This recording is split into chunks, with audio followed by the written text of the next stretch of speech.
Hello, everyone. It's another Saturday.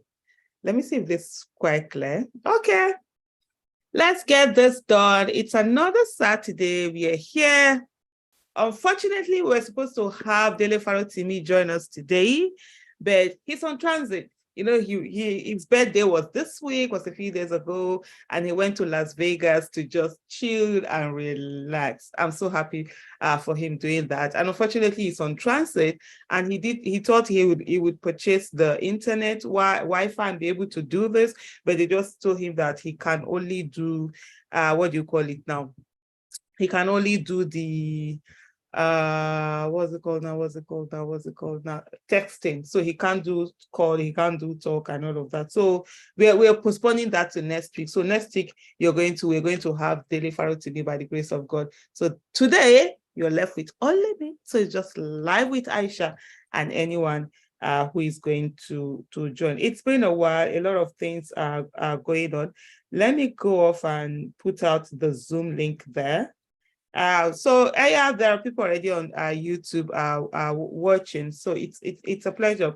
I did a video. I just did a video a few minutes ago, and what was that video was that where I said Tinubu himself is a threat to national security, because I saw where someone was saying that if Tinubu is not sworn in on May 29th, 2023, that it would be a threat to national security, as well. Tinubu is the threat to national security. So that's also one of the things that I will discuss. So just hold on for those of you who are watching on YouTube. Let me put out the link. The link hasn't even been the Zoom link for those who want to join and maybe make comment one thing or the other. That would really be great. Hold on, everyone. There are no bad weather, they say, only bad clothing.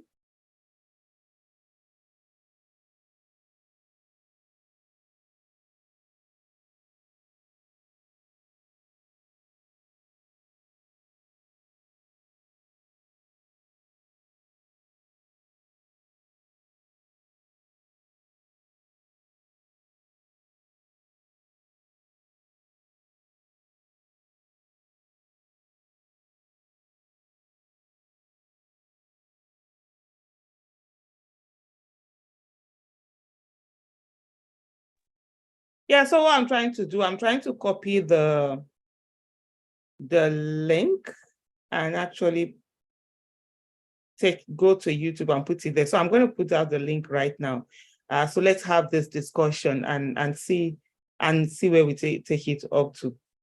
One of the things though, and I was going to do a video on this, I just see the desperation. Why is Tinubu so desperate for attention? I saw also that they Photoshop Peter Obi's picture into their own picture, and then they are trying to make it look as and they're saying that Peter Obi went to visit Tinubu.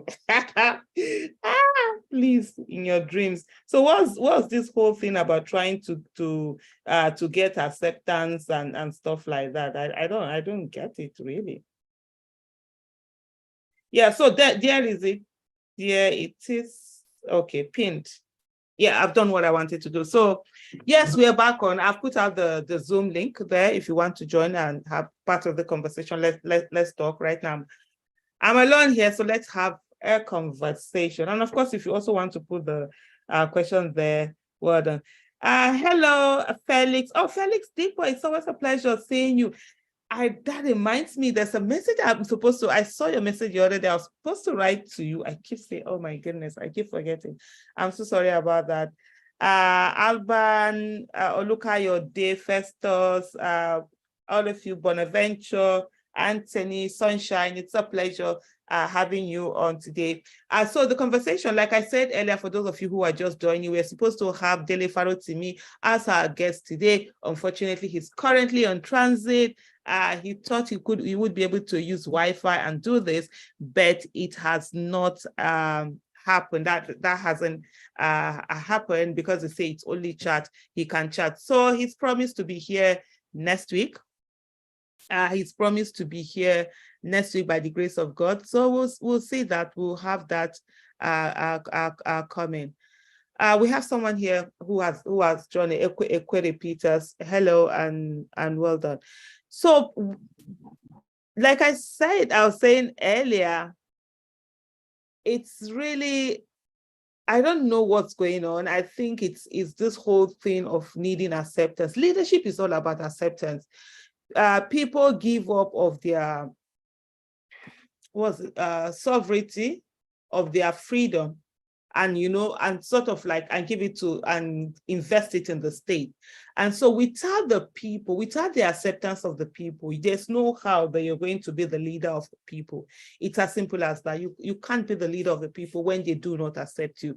And so you find out that there is this huge need for this acceptance that a lot of people feel they need when they get into leadership in a very illegal, unethical way. I was having a conversation with some people over here in DC, and part of the things that I was saying to them was that, look, the same way that you treat military coup is the same way you should treat political coup.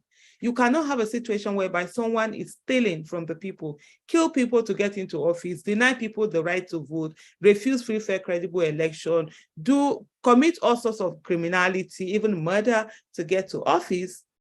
And then you come and say that, oh, you begin to legitimize it. Oh, I'm ready to work with you. And then when it is, what's the difference?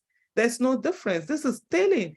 As long as it's not the person that the people have given their mandate to, then it's absolutely, definitely stealing. And that's the way it should be. But today's topic, I'm going to focus it on that particular video that I did. Hello, everyone, every one of you. Yeah. Okpara, well done from Houston. Eustace, is that how to pronounce your name, Eustace? So let's look at the issue where someone is saying that, oh, if Tinubu is not sworn in on May 29, 2023, that it will be a threat to national security. There's no threat to national security anyway. Tinubu himself is the threat to national security. And how is he the threat to national security? Let's look at number one. We've had this information that has come out now that Tinubu has dual citizenship, right? We didn't know that before. Even in his own form that he was filling, he didn't put that. He didn't say that he actually did say no in that question, that he didn't have dual citizenship.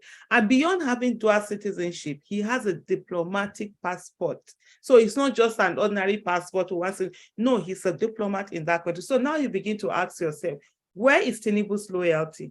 Is Tinubu's loyalty to Nigeria, or is it to Guinea, or whatever it is? Honestly, when that whole story first broke, I was like, how can he have dual citizenship? And then I saw 2015, the passport, like, as early as 2015, why are you still renew you? If it was something like 1980 something, I would have, without a doubt, I would like believe that. But at 2015, I'm wondering, why are you still having a passport of another country at 2015 when you're already in the political, you had already been governor, you were angling to be president, because he really, without 2015 and everything, he wanted to be vice president. And a lot of, people, I remember that time people were talking about Muslim ticket, it's not going to work and all of that. And before, brought in Osibanjo. So I'm like, at 2015, why are you having this ticket? Of course, with the reports we are seeing, and it's been reported that even the Guinean government has come out to say that indeed, yes, he does have a passport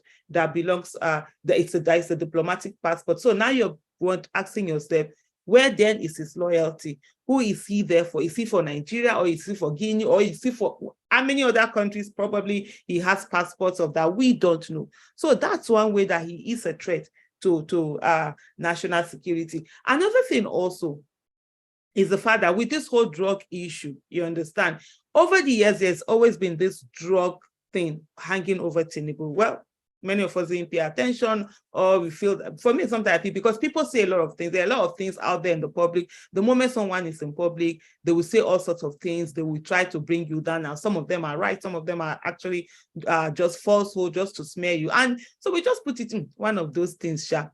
But with all of this for feature and everything out there, and finding out that yes, indeed he was part of a drug cartel. He was laundering money. He was doing things, and that's shocking.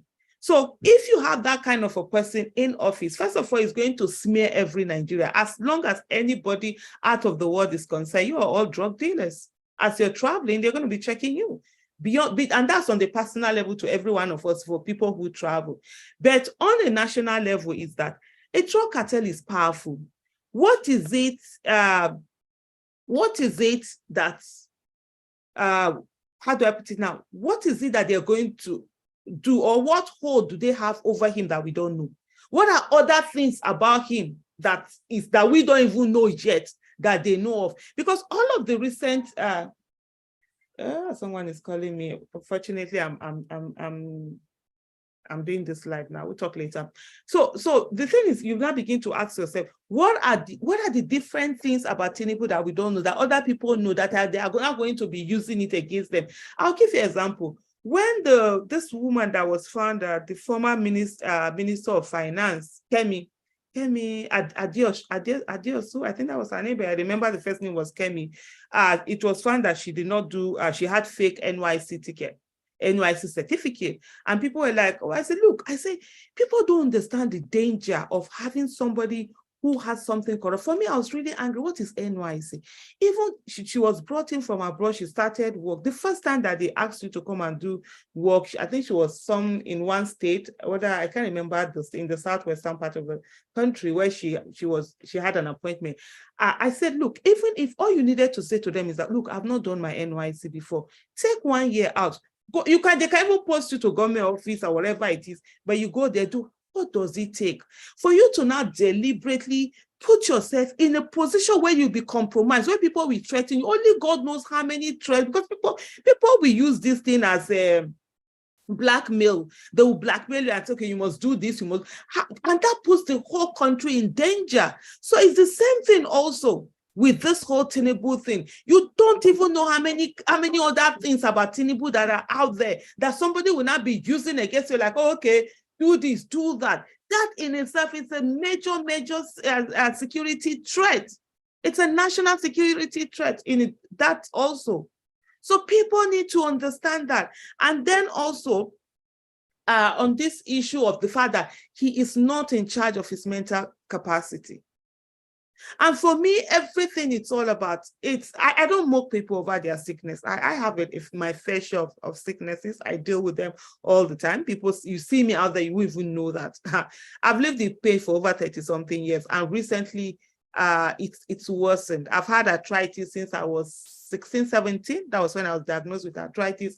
I've had pains. Recent time, it's crazy. Sometimes you see me, I'm really in so much pain. There are other things that are going on. So I know what it is to be sick.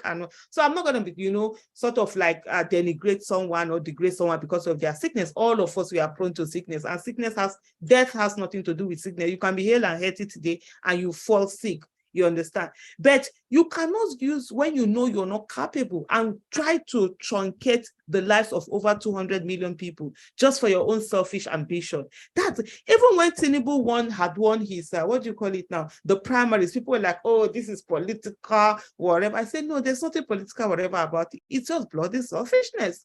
This man, you can't do this thing. You're not in charge of your faculty. You're not physically, you're not in charge of yourself. Yeah, you might go abroad, they might pump you up, there's a whole lot of medical, whatever, to make you look good, make you look whole and everything, but it doesn't, you still are not in charge of your capacity. That's why you have someone beside you who is telling you words. Very simple question: what is your name? There's someone beside him that will be telling him how he will answer, because he will go off on another thing. And I said, look, it's not. One of the analogies I used then was, I said, look, it's just like the girl that had won 200 meters. Again, what's her name? The sprinter that we have that won the 200 meters hurdle.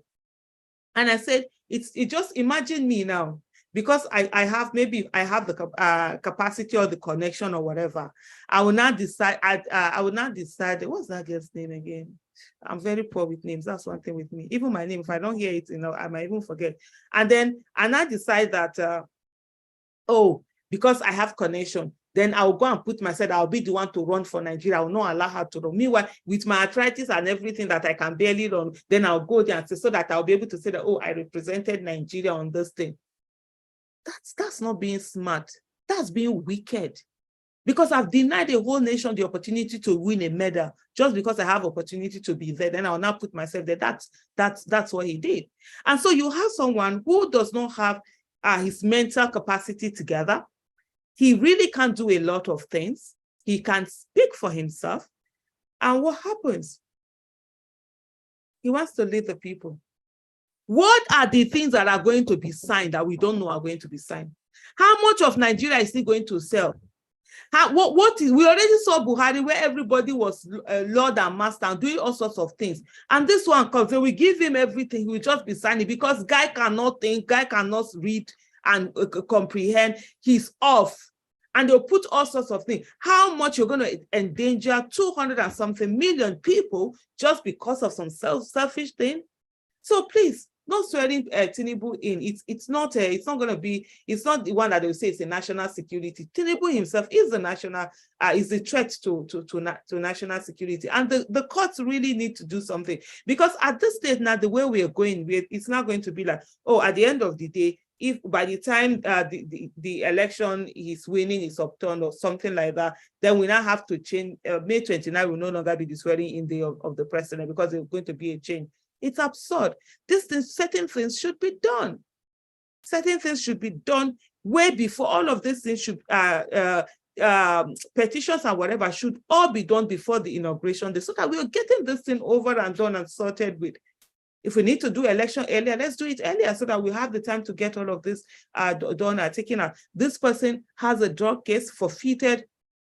How do you have someone who has a criminal record as president? How do you have that? This person did not get the legal votes, the highest legal votes. He didn't get it. How is that not an issue? His vice president, his running mate, had 2 nominations at the same time, which automatically cancels him from being this thing. Maybe that's why he's so desperate for acceptance, because he knows really the courts are not in his favor. The evidence before the courts are definitely not in his favor. And this is not the type issue of, oh, buy your way through the judiciary. And Nigerians are really focused on the things that are going on. For anyone who wants to, if you want to say something, or please kindly put your hands up. Amen. Niger Princess, thank you so much. I'm trying to see if there are questions here. And then, so because if we continue on this trajectory, where do we want to lead to? Where do we want to go to? Where do we want to get to? This is crazy. And why do we have NDLEA? Why do you even have prisons? Let it be free for all. Let everybody be doing what they want to do now. You want to, come on. You know, some things are just, anyway. Felix, go ahead, please. Kindly unmute yourself and speak. Or more. Hello, Aisha. How are you? I'm fine. Good to see you again. Sorry, I'm not going to be on camera. I'm at the office, so. Okay then. Okay, that works. Yeah, I sent you a private message as well, so when you have time. Okay. Yeah. So again, I really want to. What happened? You're muted, Felix. I think you muted yourself. Hello, Felix. Okay, can you hear me now? Yeah, I can hear you now. Okay, yeah. I really want to thank you for all your efforts, man, and for educating everyone. I can categorically tell you that when I wake up every day, I'm always really concerned, even though I don't live in Nigeria, but Nigeria is still my country. Mm-hmm. Home is always home. I still have families back home, and I go home. My country is Nigeria, and it will always be dear to my heart. It is really scary. We're about to get in May. It is really, really scary to think that this guy could. The thought that he could be sworn in is really scary. Mm. And I think that, here's the thing. A country like Nigeria, a sitting president has the power to do and undo. It's unlike some civilized countries where, the law can really, really take its course, separation of powers. Mm-hmm. Really, when you talk about separation of powers, you talk about places like the United States. I'm not saying every country is, all of this US and all of that are perfect. They have their own flaws, but at least you can count on justice to some extent to be Yeah. done. But a country like Nigeria or Africa in a whole, a sitting president is a dictator. You know, he has the power to do and undo. Yeah. And to think that this court case, I mean, this inauguration could be allowed to go through without resolving all these electoral issues is really a scary thing, because I can guarantee you that if this man is sworn in, then he has the power of the courts in his hands. He can do and undo. He can impose anything on the courts. As we all know, our courts is not, the judicial system in Nigeria is cannot be fully trusted. You know, you see a sitting Senate president who had issues in his senatorial district that he wasn't even supposed to contest, because he was contesting for the position of president in his primaries, and he couldn't have two nominations. But the Supreme Court allowed him to, and now he's returning to the Senate. That shouldn't have been allowed. And so I just think that, you know, I'm not a proponent of going against the Constitution, but hard time requires hard approaches, in the sense that I think people need to get out on the street. People need to talk. People need to complain and get people to understand that this man cannot be sworn in. Something needs to be done. Aside from just waiting and sitting and waiting on the courts, something has to really be done, because if this guy is sworn in, I don't know what's going to happen. That's just my fear right now. Thank you so much for that. And I would say this because I see a lot of people who have spoken about this, even on the chat here. Some people have spoken about the fact people need to be on the streets and all of that. So who are you on the streets for? And what are you on the streets for? So that's the thing. In everything that they say, insanity is doing the same thing over and over again and expecting a different result, right? One of the I'm sure the Tinubu camp and APC and everything, and even the government, were prepared for people to jump on the streets immediately after the election, because they will use what they know how to use best, violence. And let me tell you this thing. If you look at someone's, if you're going to fight an enemy, you have to look at their thought process and the way they do things. And I'll categorically tell you that one of the things for me, like they would have done, and which is, first of all, bring in violence, begin to bring in, they will immediately come and bring in violence because you call them out and everything. But they will bring in counter, you see those counter protests and everything. Then talks, they will bring in talks will begin to destroy, maim, kill other people. And then they will now say, oh, it's the people who are protesting for the right thing to be done. So they will, first of all, they will label, when they say label a dog, give a dog a bad name to be able to do anything to him. And then the next thing, the government will now have a reason to actually bring in the military, and then they say, oh, they're trying to bring peace to the land. And then what happens after? So that's always, for me, it's you know what, when we kept talking, because over time people kept coming, oh, they need to be a protest. I was like, okay, where are we taking that protest to? What then, if that happens, what then would be the option? Because you don't want to put yourself in a place where you have evil people who have that the machinery of violence to unleash on people, and then everything ends. So we need to fight this. And you can see up till now, they are still not certain. They are sort of like unsettled with the way things have been going, because their expectations was not what happened. So why don't we take that protest and focus it on the judiciary? Yes, if he gets in, there are so many things he can do. There are so many things he can do. One, he can't change the judges. I think they've already listed the names of the people that are going to, I don't know whether specifically they've done the one of the presidential tribunal, but they've put out the names of the people. You can't bring that in. So that attention should be on the judges, and people should be out there so that the judges know that, look, we're watching you and you need to do the needful. Yes, like Dikwa rightly said, the Nigerian president, unfortunately, is such a powerful is such a powerful person. The Nigerian president, I normally say, is one of the most powerful in the world. Forget what they say about US or that's the power that I invested in him, like Felix rightly said, the powers that I invested in him to do so many things, can do and undo. It's almost like a dictator. So you don't want somebody getting in there. But there's also a limit within this time that we have, for a limit to say, okay, what are the things that will be done? Because even if you say it should not happen, what do? You do the march to the president, Buhari. Oh, but that one is waste of time. 2 years ago, I said, if I sit down and say I'm only focusing on making demands on Buhari, then I am as incompetent as Buhari is now. The guy has capacity to do nothing. He has failed even himself. So what do you go on? And in the case of this thing, the fact that you're on the streets or whatever will still not stop them from going ahead with their what do you call this thing now? Swearing in. All they need to do is like what they did with INEC. There were armored tanks all over the international what do you call it? ICC. That's what they call it. What do they call this thing? International something center, right? So what will you now do? So we need to get beyond. So let's think, yes, why it feels, when you're doing, because people, if you're on the streets, you feel you're acting, but there's a lot of work that is being done right now. There's a lot of pressure that has been put. That's why you see them running around.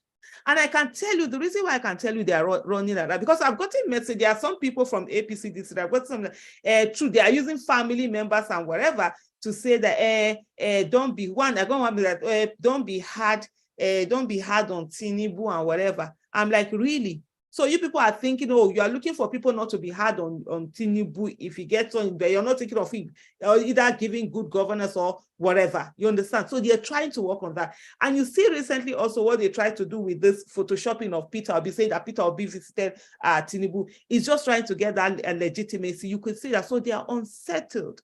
And I see some of them have been, digging old tweets where talking about when Tinubu was in opposition. I'm like, oh, he's the father of opposition. Give it to him. I will every day, anytime. He stayed on opposition side. He did all of that. He wanted to be vice president. When he saw it was not the way to be, Muslim ticket, people categorically said, no, it wasn't going to be. And it didn't. But today you come out, you bring that kind of person with all of these drug issues that are coming out, with all of these lies, to come and be president. That's not acceptable. So you can see that they are on rat. So don't think that what is happening now, that nothing is being done. A lot of things are being done.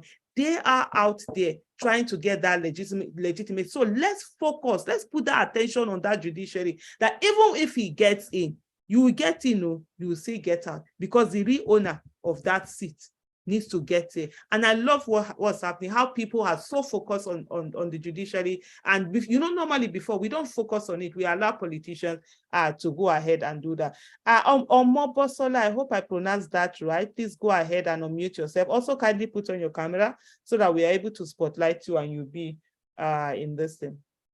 Go ahead and unmute yourself, please. Yeah, hi, good evening, everyone. Good evening.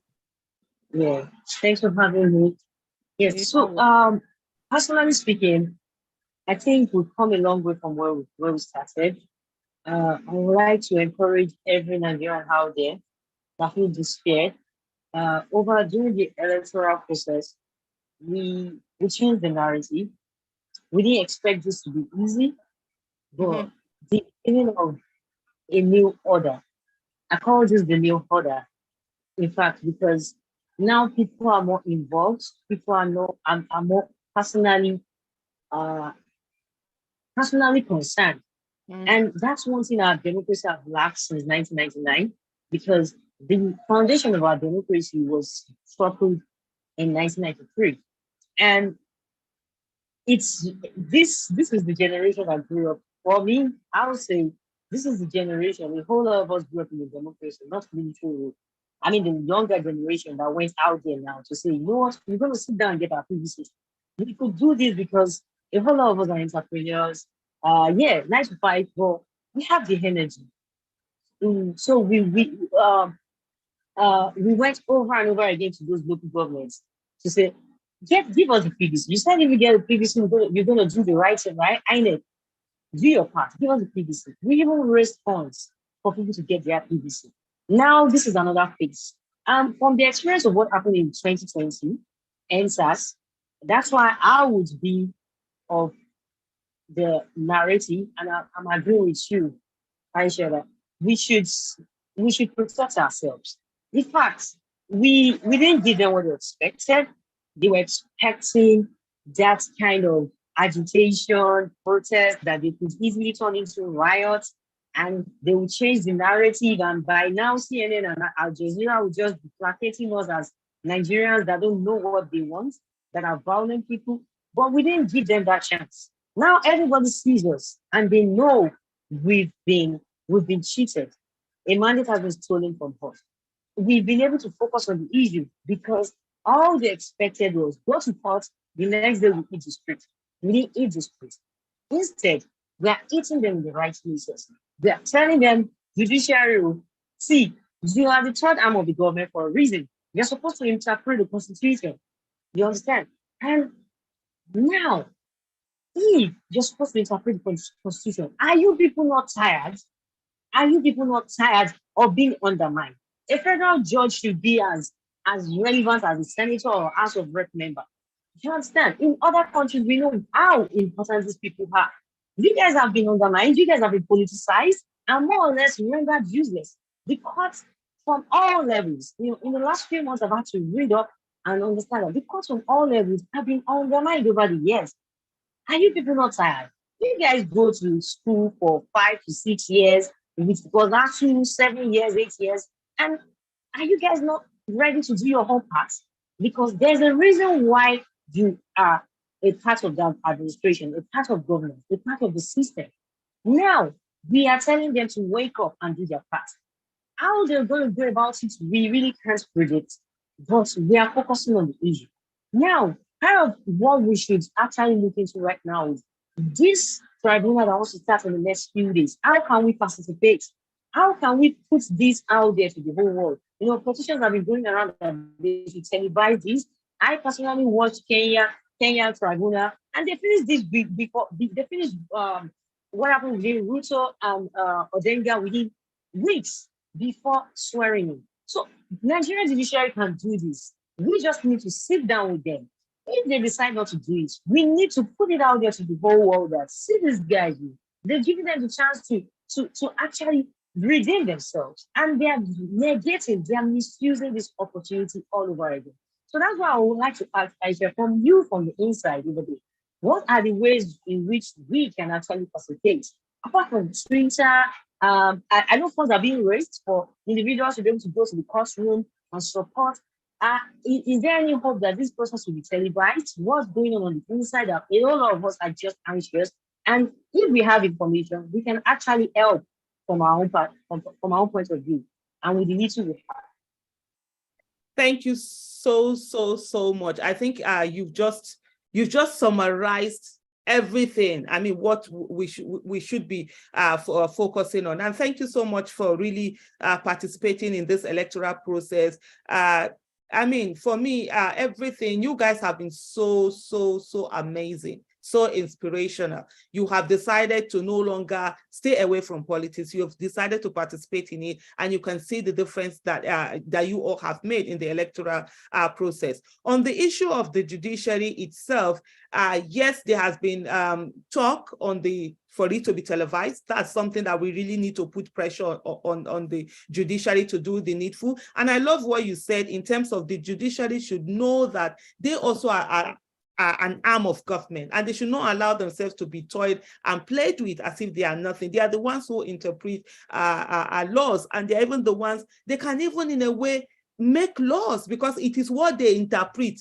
that the law ends up being, and they cannot allow themselves to be used up by politicians and just be taken on a yo-yo drive. And so that's very important. So I think as citizens, one also is the fact that people need to show up at those places. I know Peter Obi has said that, people should continue about their businesses. He doesn't, it's okay, that's Peter Obi saying it. But every one of us, we are also fighting for our mandate. So this time it's not just Peter Obi himself going to court. It is the people who voted, whose votes were cancelled or whose votes were changed, that are also going to court. So everyone, I think part of the things that let there be enough people in the courts, Even if the courts are full, people can just stay outside with their placards, just sit down quietly. You don't even need to say anything. But let the judges know that Nigerians are watching, and Nigeria expect nothing less than justice. Another thing for me that I think would really help would be by the time the tribunal starts, if it's possible for Nigerians, let's go on VPN. Let's use VPN and tweet. When Buhari banned Twitter, one of the unintended outcomes was that Nigerians could easily trend all over the world. So because we're now forced to use VPN, so, different people, when you do your VPN, you choose the country that you want to be sort of like operating from. So you can be in Nigeria and you're choosing Holland, France, Germany, US, whatever, Australia, China. So with the number, so any tweet that you start, whenever anything is trending, it begins to trend all over the world. And people will be asking, what is this? What is it? Because Nigerians were in their spaces. So that's something that could, because what you need to do is that you need to put it on the front burner. You need to make it an issue. You want people all over the world to ask, what is this return our stolen mandate? What is return our, and then they will be clicking on it and say, what is it? What is this? When you see something trendy, normally there's that curiosity to go there and click on it. What is this stolen mandate? So that will help people to understand there's something that is going on. Sometimes also that also will push the international media to take it up. It's sad that our people listen more to international media than they do to the national media, but we have to use what we have to get what we want. And so this is not the time to be how do I put it now, being I don't want to use international media, why can't they listen? We need everybody on board. This is not, I see some people say, is it not like colonization again? It's not colonization. You need to have the whole world see what is happening. You need to be able to tell the world, push them to look, you can't allow this injustice to go on. Force them not to be silent on the issue that is going on. So that's another thing also that can happen. And then, of course, focus on all the judges and let every one of the, who are they, what are they doing, what anything they are doing, any information out there, no hanky-panky anywhere. Let them know that citizens are watching. That's one thing also that it's very critical. How do I put it? Giving up is not an option. Don't say that, the moment Tinubu enters, he's going to. No, that's what they want us to believe. I mean, people didn't believe that Tinubu was not going to win Lagos. When we kept saying it, look, this guy, a lot of people don't even like him, even in that Lagos, because people don't want that dynasty. It's such a horrible one. They have this issue of, trying to suppress the people and all of that. But until it happened, people didn't believe it. So don't also believe that when he gets into power, he's going to automatically have this power that he will use. The judges would have already been chosen. He can't really sort of like, how do I put it? Manipulate them per se. And then, so if citizens are attentive on them, are focused on them, then that power, whatever power he would have had, would be reduced. And I think those are the things that we need to do. And as we go on, more ideas coming up, and maybe other people here have ideas to share. Let's share all of these ideas. Let's work together. Let's not feel that, until you're on the streets before things can happen. I always say to people, protest is always the last resort. Protest should be it's not, when you're doing something, you don't go, protest is not the first place that you jump on, but there are so many other things that you do. It's the last resort. When they do not do the needful, then you get there. We are at a place, especially we're in a country where there's no rule of law, where people do anything, and then some people will now be like,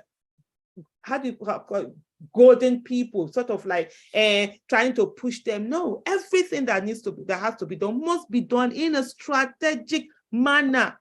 Don't do, it's not emotional, not an emotional manner, it's a strategic manner. Sit down and say, okay, what are the things? If we're going to do this, what are all the scenarios? Do scenario building. What is it? What are we going to achieve? If this happens, what? If you had been on the streets all this one, people came out in their thousands, like Peter Obi was on the street, people would have come out, then they would do it. By now, the issue would have maybe equal. But now you see people still have that anger in them, that zeal to fight for what is theirs. And so let's keep on it, let's keep on to it and channel it strategically in a way that our judiciary know that they have to do the needful, because the case is strong. We have issues of there's the issue of data integrity. You see situation where, but Lawrence, I'm going to come to you now. I'll come to you very soon. You're honest. You see, we have issue of data integrity.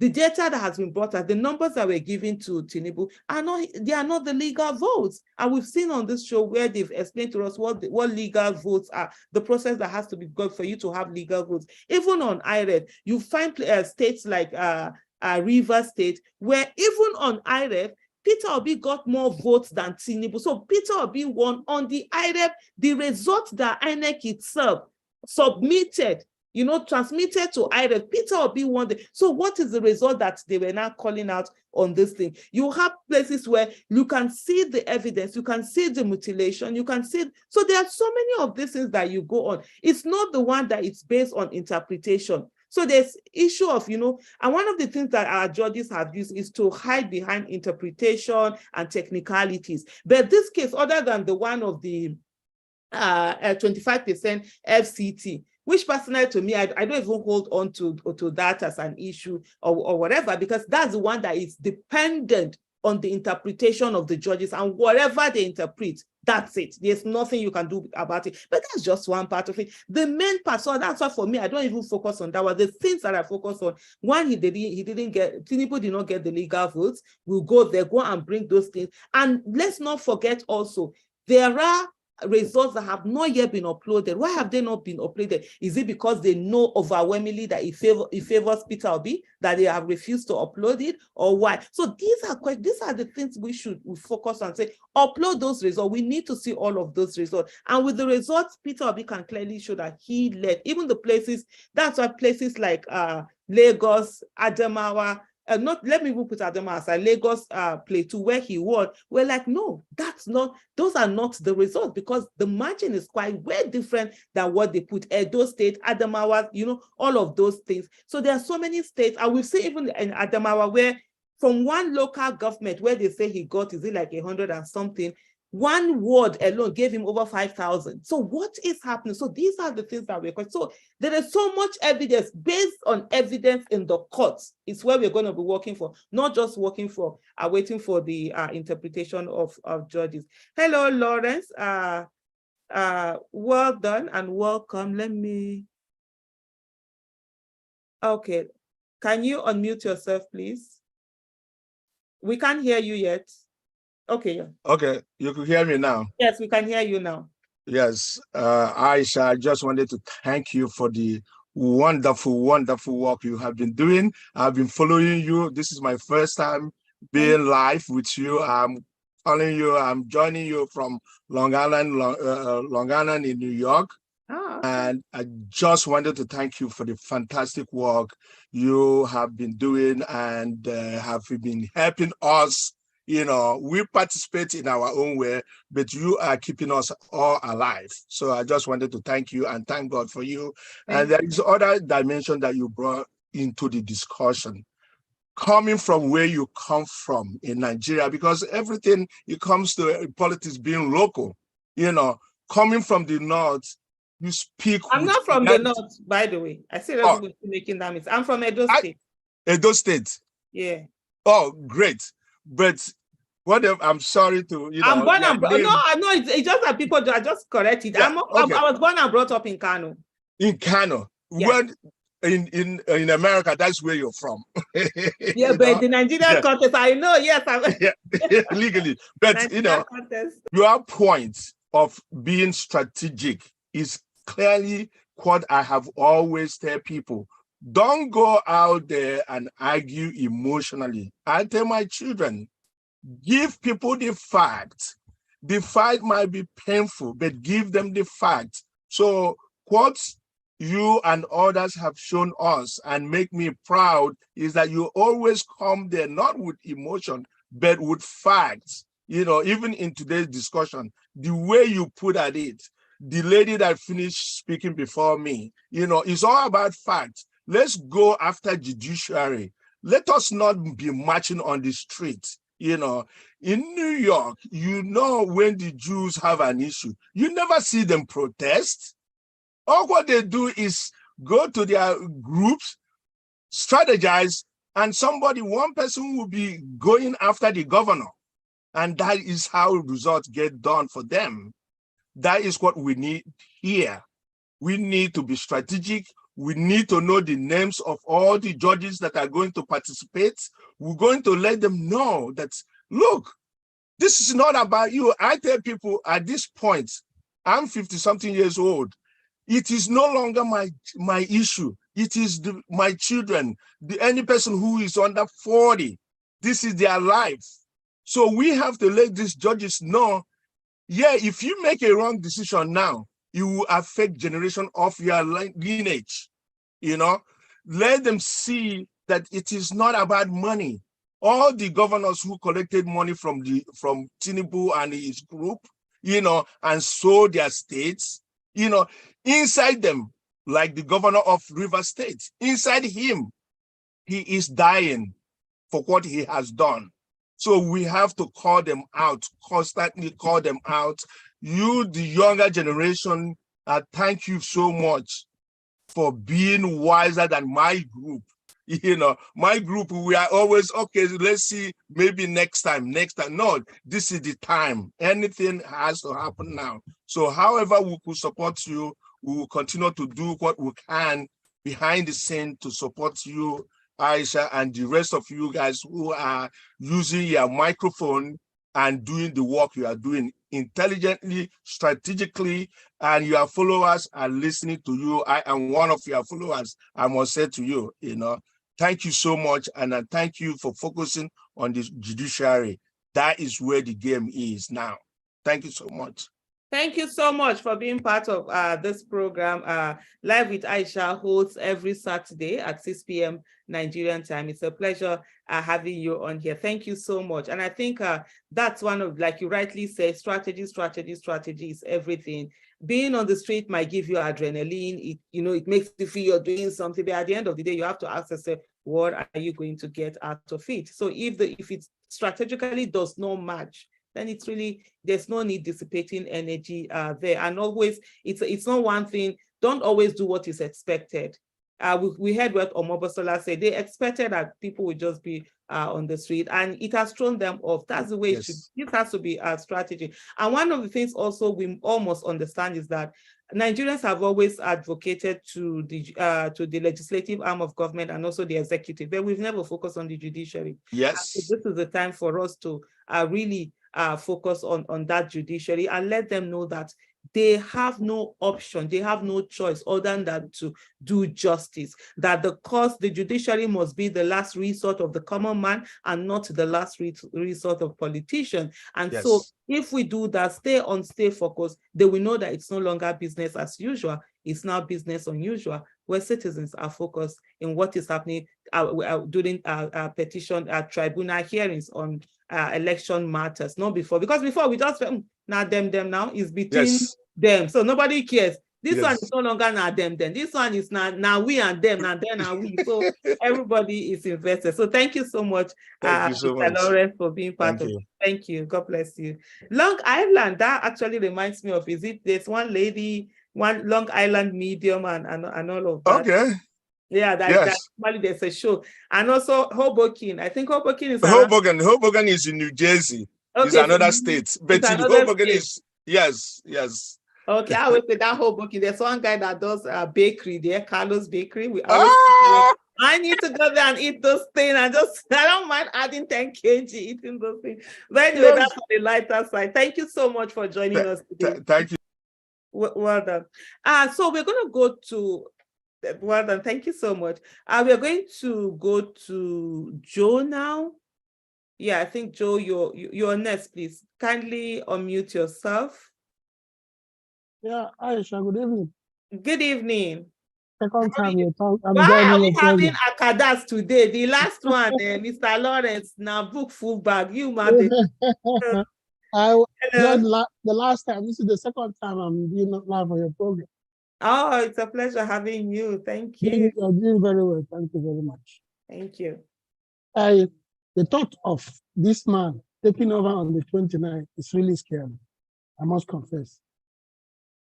It gives me a goosebump every time if I think about it. I don't want to even imagine such a thing happening, but it's happening. What are we gonna do? Because our president is not happy. It's as if they are blackmailing him. He's doing nothing. And he knows the president. Has he ever done anything good? He has not done anything. Why are we so sorry to butt in, Joe? What we expect him to do? This is who he is. He's not why did he waste the whole time, running the whole time over 4 or 5 times? He doesn't want to do anything. Why did he come? Look at all the killings everywhere. He doesn't want to say anything. So and if this man becomes the president of Nigeria, that's a huge problem. Believe me, the country is almost gone. So we need to continue doing this because we expose so many of them, so many things go online.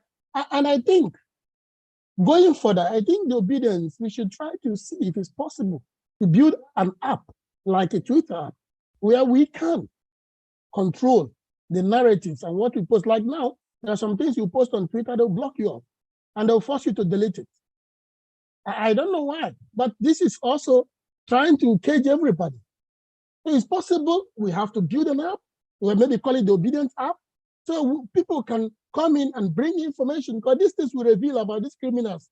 Truly, it's affecting them. It's getting them really scared. And they are trying as much as they can to suppress it. So we need to rescue Nigeria is a big deal. Nigeria is gone.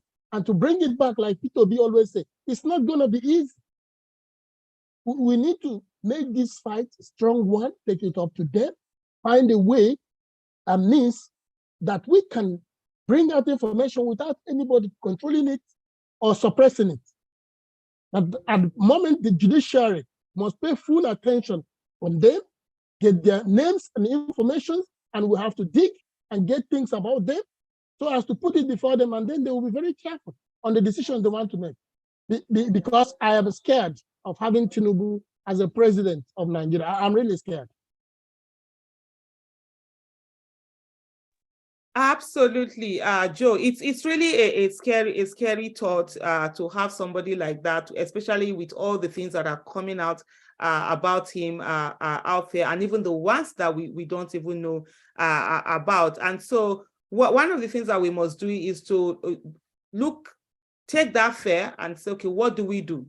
What do we do to ensure that the judiciary does the needful? Because at this moment now, everything rests on the judiciary. They are the only ones who have answer. And you know, when you were saying earlier on the issue of Buhari cannot stop the swearing in of Tinubu.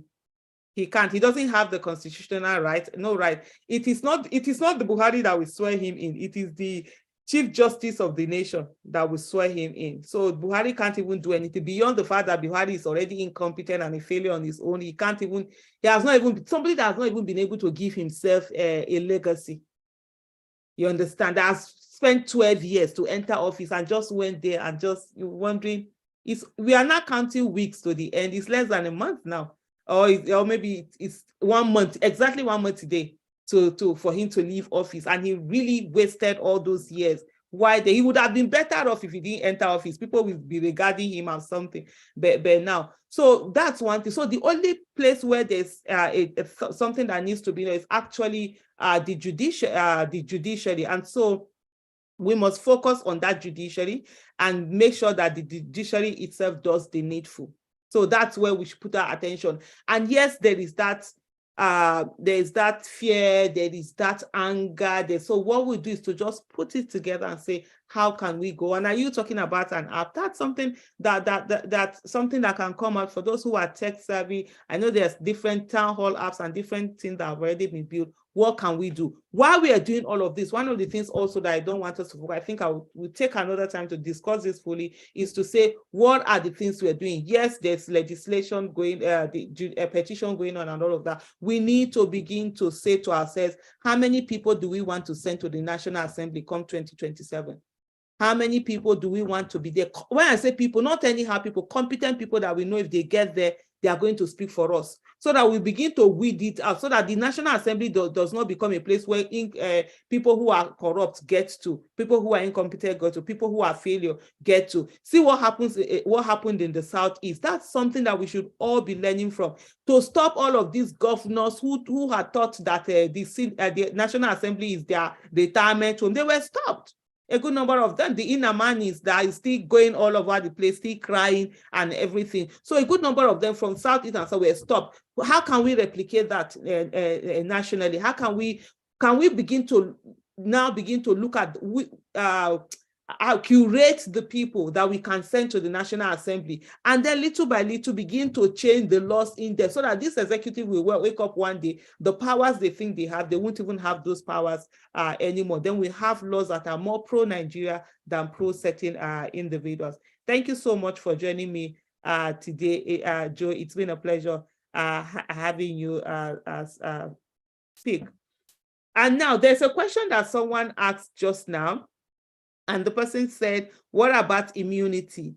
That's on YouTube. The person is asking, what about immunity? That won't Tinubu have immunity when he's sworn into office? No, he won't have immunity on electoral matter, because this is something that is being decided before he became, if he's sworn in, before he was sworn in.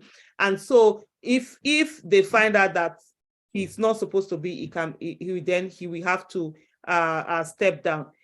The whole case, if our judiciary really want to, and they start their sitting, they can actually even make some decision on certain things. One, on things like the INEC, on things like FCT 25%, which are some of the things that INEC should have done. That's why what happened in Adamawa State was exactly the same thing that happened at the INEC, the INEC chairman, that he also did, because they were telling him the results weren't matching up. Some of the results were he could have stopped the election, to say he could have stopped, instead of declaring Tinubu, he could have let the court rule on that 25%, since the person supposedly with the highest number doesn't have 25%, any of that, but he didn't do that. But one thing that is for sure is that immunity doesn't come into this.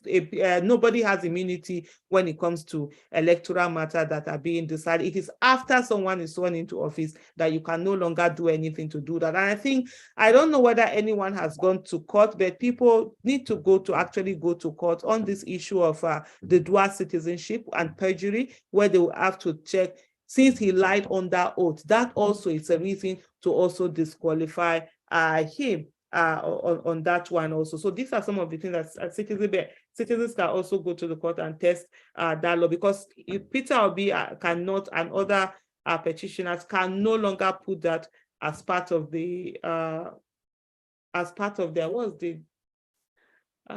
the word now? We learned this thing some weeks ago. Grounds, yeah, as part of their grants on it. But it's a whole lot of things going on, and we'll keep going and ensure that we get this mandate. Alonze, you're next. Please go ahead. Kindly unmute yourself and put on your video, please, so that we'll be able to spotlight you and bring you to the middle. Obadia, are you able to start your video, please?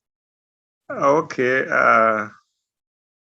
Well, I don't know where I am. It's actually dark because, our situation. No problem then. Go ahead. No problem. All right. So, thank you so much, madam. It's really a pleasure to see you and to talk with you on this platform. And in fact, I've been following you on Facebook and on YouTube, and I usually get notification anytime you're on. I didn't know you usually have this yes. program every day, and it's interesting. And I really want to urge you, because I'm a leader of one of the major support group, Dynamic Ambassadors of P2B. We produced Kenneth Okonkwo. We harvested him from APC and also brought him into Labour Party. All the processes, I was fully involved with my team, for him to be part of the team and all that. So I would like to ask you to, if we can, so that this your platform where we can share ideas, all the obedient family, those who are in support of the new Nigeria can have this, maybe your ID, Zoom ID, so that we can put it on our platform. Anytime you are online, people can join in and contribute. It will be wonderful, so that we let this thing go viral and on. So we had another thing that we had a discussion with Pio. That was it last week Monday, or this Monday, I think so. And a lot of questions came on board. We asked him, the issue, how he's doing and all that. He was able to talk to us because he was still in Onitsha at that time. Now, here is my concern about this whole scenario, because you've said a whole lot about the judiciary, their processes and all that, which also PO confirmed that to us too.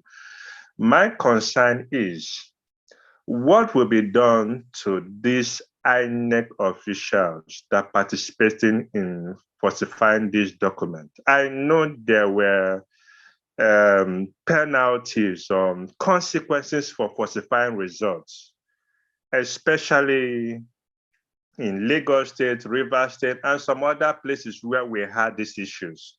How can we, I don't know, how can we bring them to book? Because there should be, consequences for such actions, so that when next election is being come, because these people are also Nigerians like you and I. And it's very, very pathetic. I even came across with some videos of, some of these INEC ad hoc staff that were given $200 in Port Harcourt. INEC ad hoc staff that participated, they were even celebrating that, look at that and all that. So there should be, how we can bring them to book, so that when election is coming up next time, anybody who is going to become an INEC ad hoc staff and all that will be conscious, mindful of the consequences of whatever, if he does anything wrong, subverting the will of the people, falsifying the result and all that, both from the polling unit level or to the national. How can we bring them to book? This is because so that it will serve as a deterrent for other future elections, because we're talking about new Nigeria. And of course, these people are part of Nigeria and they know what is going on, but it's unfortunate that people have their conscience seared. They don't even care. They just, whatever they can get and on. It's so pathetic.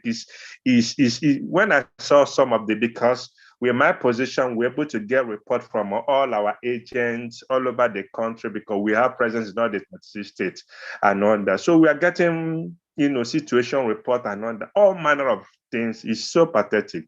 So that is my major concern.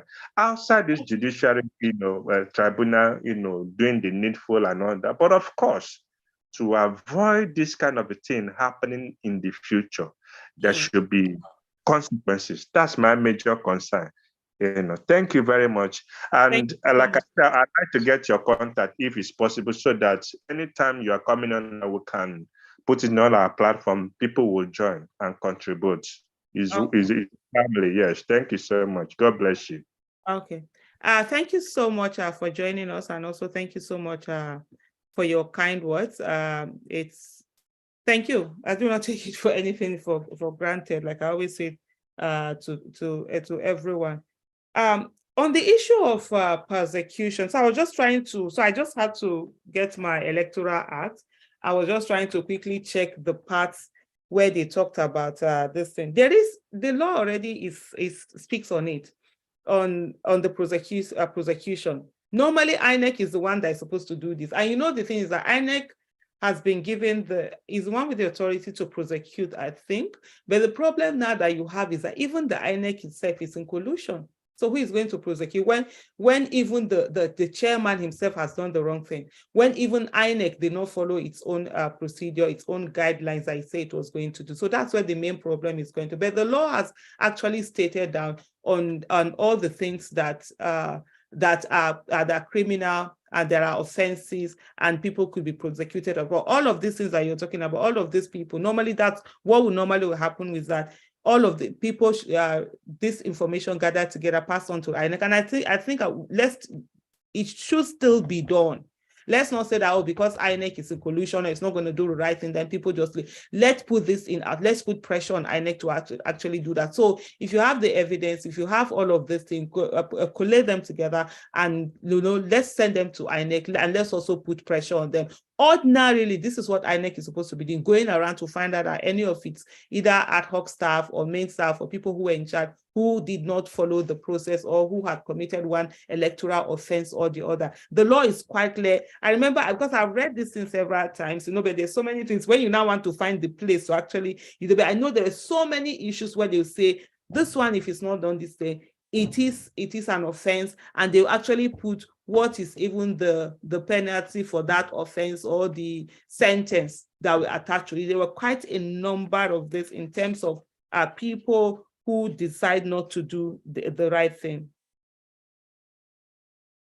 I'm just trying to read something. Okay, this one, decision of returning officer on ballot paper. So there are different, all of these things are already there. So what needs to be done, let also citizens get all of this evidence together, because it's a crime, and report this crime to the relevant authorities. What we usually, one of the things that frustrates a lot of people in all of this is the fact that when you take these things to police will tell you that, oh, it's electoral matter, so it's INEC that will be the one to prosecute, to take the matter or not them. So you're not waiting for INEC. And this one that we have seen, INEC has really been INEC itself. It's a major of offender in this whole electoral malpractice that we've had this 2023 election. So we'll see how it goes. There is an iPhone here.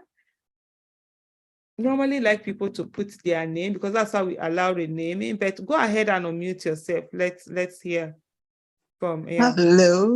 Hello, how you doing? You're doing great. Welcome. Okay, I'm sorry, I'm at work. I needed to just log into it, and I'm so happy to be able to talk to you. My name is Yvonne Okonjo. Okay. I have been trying to reach you. I've sent you a whole lot of messages, but I guess you have too many people on your your website to even to be able to look at everything. But that's okay. I'm glad I was able to catch up with you today. I just, with just listening and looking at you every morning when I'm going, I see that you are in the Washington, D.C. area. And, yes, I am. I live in Maryland. So I would like us to kind of meet, because the other last two people said, I just didn't catch their names because I'm at work. It's something we need to look into. We really need to make our presence felt. We need to make people accountable. And frankly, what he said, if they have to put Tinubu on the as a president, it's just going to be chaotic. I'm sorry, but it's just going to be so chaotic.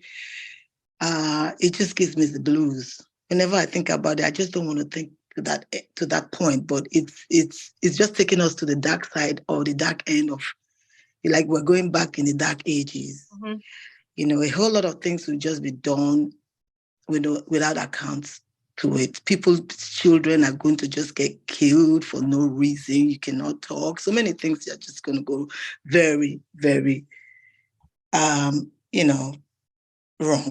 to tell you the truth. So I think, yes, what he was saying, and the other two, the last person that spoke, the last speaker, when he was talking about, having to do, I've been listening to Kenneth Okonkwo too. I think I would like to be part of it. And I'm going to drag everybody that I know to get part, because we cannot. We just cannot just leave these people to run awry like this. It's difficult, I was watching it closely and I could not believe it. I don't know what's going on right now. It looks like everybody seems to think that everything is over. And I'm hoping that it's not over. It's just starting. It's not. I hope so. I hope so. I really will. That would be great. That would be just great. So we need to start trying to make. They need to be. There's no accountability with these people, especially with these APC people. Let me just say, I don't want to use the word "these people," but some people just think that they're above the law. And they've gotten away with a whole lot of things. Even with the minutest person, people that are just trying to survive, just trying to live, and I've seen it firsthand, and it's not right. Yeah. It brings tears to my eyes. But how many people can you help? But if the country is wired in a way that we can help everybody in whatever way we can, it's going to help. But we have to put certain things in place. The law and order is out of the roof. It's not enforced. It's not in place. Because the people that enforce it, they only enforce it for those people that are below them. They don't enforce it for themselves. I would think that, Joe Biden would have spoken about something because it has happened to him. They almost took his mandate from him. So I'm kind of wondering why that, he didn't say anything. He just kept quiet. But also the fact that he has not said anything, that's also something. So things are about, certain things, it's not always about action. Sometimes it's about inaction. Well, that's true. He hasn't congratulated him. Okay, that's true. So that's one. Ordinarily, if normal circumstance, he should have. I can't remember US something that did congratulate, and a lot of US citizens, especially of Nigeria descent, were not happy about that, and they said, no, you can't. But the president himself, to my knowledge, except if there's a recent one, he hasn't. No, he didn't say anything. He didn't say anything. So that's something. So if you see, and if you notice, that's what they're doing around. And I can categorically tell you this. I think about the Tinubu team spent like 2 weeks ago, something. They were all in Washington, D.C. Whatever. Trying to, they're all over the world. Yeah, I know. They were in D.C. trying to get whitewash everything. Even the Nigerian embassy working so hard. Because I met a professor who focuses on Nigerian issues, who is a professor, like in DC, when they're talking about Nigerian issues, it's him they refer to. And then we're talking, he was like, oh, okay, see what's happening. The embassy is trying to say that what the US citizens know about NSAS protests is not really factual. And I was like, what? Yeah, right. And then with all the videos and everything. And they're trying to clean up. I was like, okay, that Tinubu was not on the same page with Buhari during NSAS. I was like, no, he was. Give me a break. He was, and this is what he said. And it was like, oh wow. At the end of the day, we spoke that day. It was at a meeting, and then he sent me an email like he needed to meet me too. We had a meeting and we discussed all of this. So they're going around trying to launder their image. And so the fact that he hasn't said anything, he hasn't congratulated him, in a way also, it's an action in itself. Okay, I'll take that. Yeah, I'll take that. I sent my yeah, I've seen your message. I've seen your message. I've also I sent that to you so that you have it, so we can just kind of go and then we'll take it from there. Okay, no problem. Please. Thank you. I have to go back to my patients. I have a couple of patients.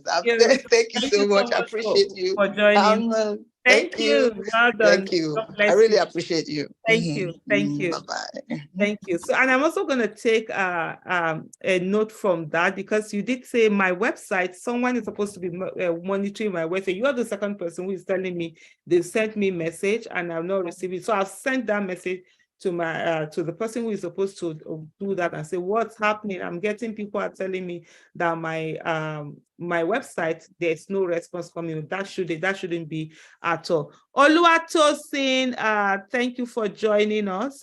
Kindly unmute yourself so that we can hear from you.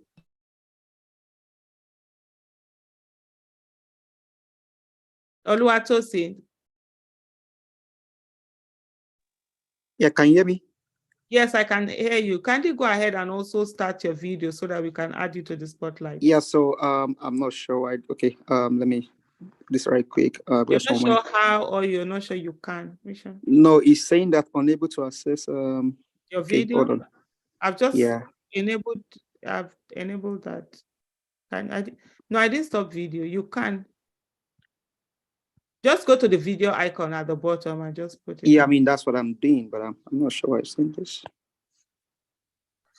Okay, then go ahead then if that's not working. Okay. Thank you very much, Aisha, for doing this.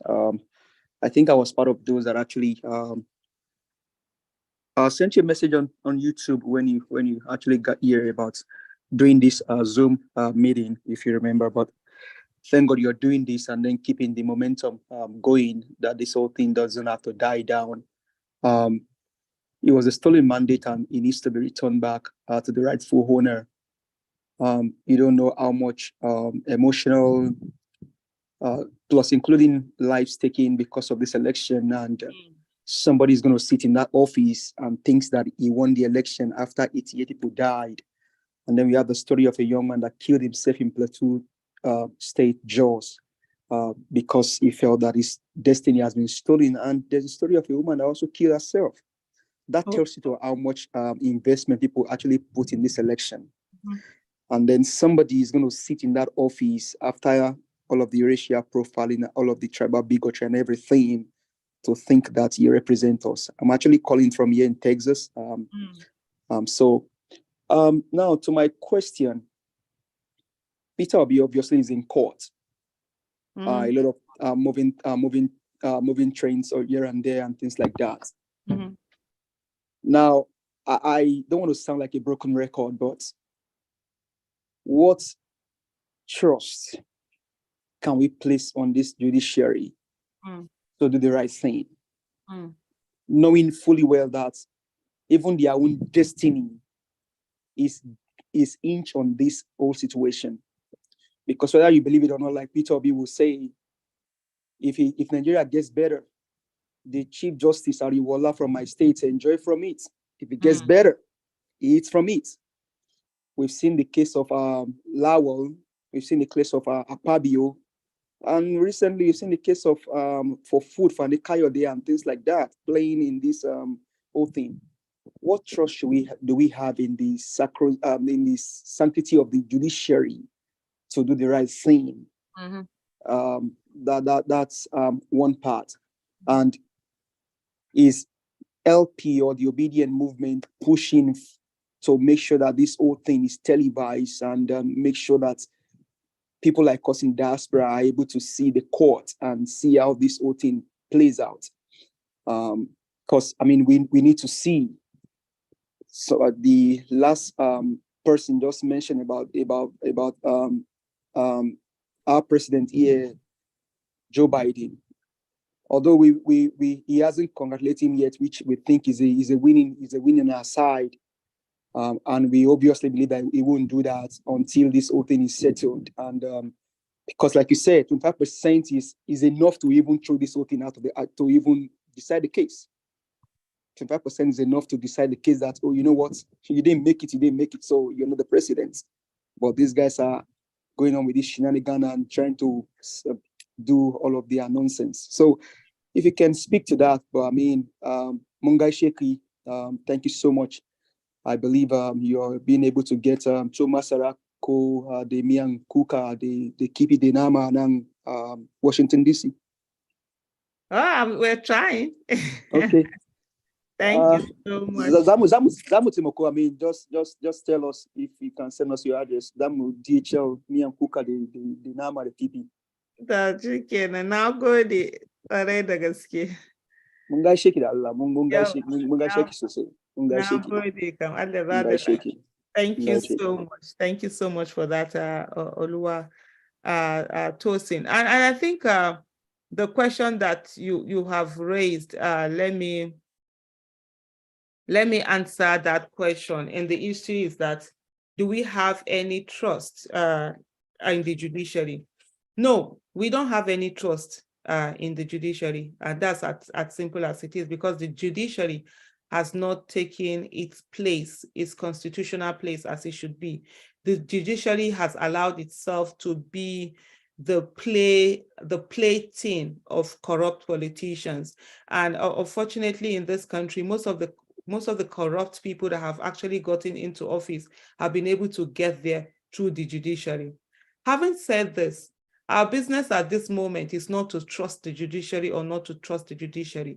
Our business at this moment is to force the judiciary to do the needful, is to force the judiciary to do what it is constitutionally mandated to do, is to force the judiciary to look at the evidence before it and give justice based on the evidence before it. And so that's where we must focus our attention on. For me personally, I don't have any trust. And that's why I say we must focus on them. We must let them know that now Nigerians are invested and interested in electoral petitions. All this while they haven't, because it's always been between politicians. When you have the same like they always say, between the lesser evil, what are you going to be fighting on anyone's behalf on that? But on this case, it's now between the people and the politicians. And so the people are invested, and then people are saying to the judiciary that this is the time for them to get their place back. They ought to be like almost the strongest arm because of the kind of powers that is invested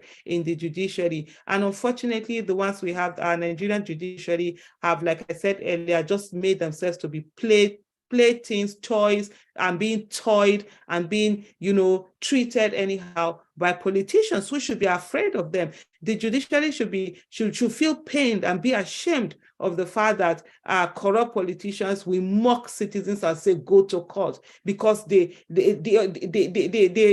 they own the courts, and they have the audacity to say it out openly. And this is the time, this is not even really about the election petition. This is about the judiciary finally emancipating itself and getting the power that truly belongs to it, for it to really start acting in the way that favors Nigeria and not the way that favors a few people. So for me, I think that's that's where we should focus our attention on. This is not the time to be trusting, because if you trust someone, you won't even bother be here. We just go and sleep and say, okay, we trust them to do the needful. No, we don't have time. There's no time for trust here. There's no time for emotions here. This is a time for just cold thinking, just sitting down and saying the things that need to be done has to be done. The right thing needs to be done, and everybody must speak up. Silence is not an option. When they say silence is golden, not when there's injustice. Silence is not golden when there's injustice. And so everybody should begin to speak up, should begin to do the needful, should begin to ask questions, should begin to pay attention on it. On the issue of the live streaming or televising the whole thing, it's not even necessarily just for the people in diaspora to be able to see, or people everywhere. Is to ensure credibility. And if the judiciary really wants to be taken serious, if they really want to own their place of power in the scheme of things in this country, I think what they need to do is that they need to allow the televising to go on. They need to allow to bring transparency, because whatever happens in that court, there will be people who will say this. Bring it in the open. What are they afraid for? Bring transparency. For where corruption always operates where there's opacity, where things are not clear, where things are opaque. So put out the transparency, put it out there. Let the citizens into the courtroom. Let them see what is happening. And then whatever decisions that are being made, so that when you make your decision, they'll be able to see it based on the evidence. If, for example, justice goes one way or the other, and if it's the lawyers that didn't do the needful, let the people see that it's the lawyers that didn't do the needful, or they didn't bring what they want to bring. It's not this hanky-panky hidden kind of game. So it's also in the interest of the judiciary to actually allow the televising. And also for us, it's not just to see what is happening, it's to ensure there is transparency, there's accountability, there's credibility. It's to ensure that indeed justice is what is given, because let the whole eye of the world be on the process of what is going on. And I think these are the things that we need to continue to speak on and continue to fight for. Don't feel tired. Don't feel that if you don't see, I know it's always, if you're in the street and marching, you're carrying placard, but there are so many behind the scene things that are also protests. I always say this every time, that when people always think that protest is only when it's only of the people who are carrying placard are on the streets. I am on the streets a lot. And I said there are so many people who are at the back who are doing so many things. And so we need to focus on all of this things. We need to continue to build that pressure to say to the judiciary, do the needful. So the issue of trust doesn't come in here at all. The issue that is most important is ensuring that forcing the judiciary's hand to do the needful and ensure that the judiciary is the last resort of the common man. Thank you. So we have the next person here. Okay, now I need to get back to my glasses because I can't see with that. Is it Rose Nova? Can you unmute yourself, please? Yeah. Hi, Aisha. How are you doing? Fine, thank you. Hello. Yeah, we You able met to in put on your camera? Oh, I thought sorry. Oh my God. I thought you can see me. Yeah, sorry. Yeah. Hi. Okay, hi, well done. So because that Yeah. helps me to be able to spotlight you. Can you see me? Is Yes, it we can possible? see you. Yeah, we can Yeah. see you. We are I live in London. We met last time in the plane. Oh, okay. We even took picture when we were about taking our baggage. You remember? Okay. Picture with you. Yeah, that was me.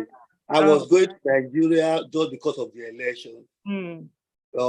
I'm a lawyer here in UK, in London, precise in London. What is it? I'm not worried because the people of Nigeria, you always say citizen. That word citizen will come first. Yeah. I believe the 5 judges, they will do their needful. I believe that. I'm very, very positive. I don't know why I have that positive because INEC failed. There's what they call promissory estoppel. You are not a lawyer. Sorry, I just want to. They promised they were going to deliver. They failed. So they did not deliver. I don't have much to say, but I am very, very positive that Obi is going to get his mandate. We in Nigeria, we are going to get the mandate. Look at how all the people, we all in the Nigerians we are all in pain because of this mandate they've stolen. So I don't really have more. So I have positive, I'm just having that positive that we are going to win. As you said, I will be going to Nigeria. I believe, I think it's on the 9th, 10th, and on the 13th. I will be going to Nigeria myself. So we just have to do the needful. If it's only just to stand outside, they will know that we're not as business as you. Thank you very much, Aisha. I want to thank you for all your can you still see me? Yes, we can see you. Because I can't see you. Okay. I want to thank you. No, I took myself. Oh, you're the one. I want to thank you for all the great work you have been doing. God is going to reward you. I know you've done very well. Bring back our guests. That is the time I start following you. To date, please keep on the great job. Don't lose hope. We will win. I promise you. Thank you very so much. That was all I wanted to say. Thank you very much, Aisha. Thank you. Thank you so much for your kind words. And thank you so much for that. Don't give up. We won't give up. Giving up is not an option at all, at all. We will fight for that Nigeria where the child of nobody can become somebody without knowing anybody. And for me, there's something I always say, Nigeria must work in our lifetime. I used to get a lot of people who will say to me, oh, Nigeria can't work, this, that. I'm like, no, it can't work in our life. Me, I know by the grace of God, Nigeria will work in my life. And I'm going to put in my all to make that happen. I'm not going to leave this fight to our children. I'm not going to leave this fight to my children. So I'm going to do my bit for them so that they are able to have a great country that they all can be proud of. And so that's something that's really quite interesting. There are a lot of questions coming in from YouTube, just taking some of the questions. Someone is saying that Shetima is the issue, not Tinubu, because Tinubu is a dead stick. I wonder why we are not even focusing on Shetima. Well, in the grounds of election, there's a focus on Shetima, which is that he had double nomination at the time that at one time during the election, and that's not allowed in the law. But the other thing is that constitutionally, really, he's not the person who this thing is hanging on. So he's the person who is constitutionally in power, into front, that the main focus will be on. And so you cannot just keep going from one to the other. Both of them are not. They are not the ones that citizens want to see. They are not the ones that were voted for. And having heard from Rose Novel, Nigerians in diaspora invested a lot in this election. They invested a lot. You will give it to them. A lot of them came back home to vote. And the reason why all of this was that there were trust was invested in INEC and the INEC chairman also. This was somebody who went around the world telling the whole world what they were going to do with the Electoral Act and the processing, what they were going to do, the IRF, all of that was what gave people confidence, even the young people, to vote, to go and register, to go and get their PVCs. And at the end of the day, for them to just feel that they will not be able to do that. Oluwatosin, I'm going to come to you. I'm just trying to get a few people some of the questions. So today I don't have anyone helping me go through this, so I'm just trying to get some of the questions so that we don't miss any of them.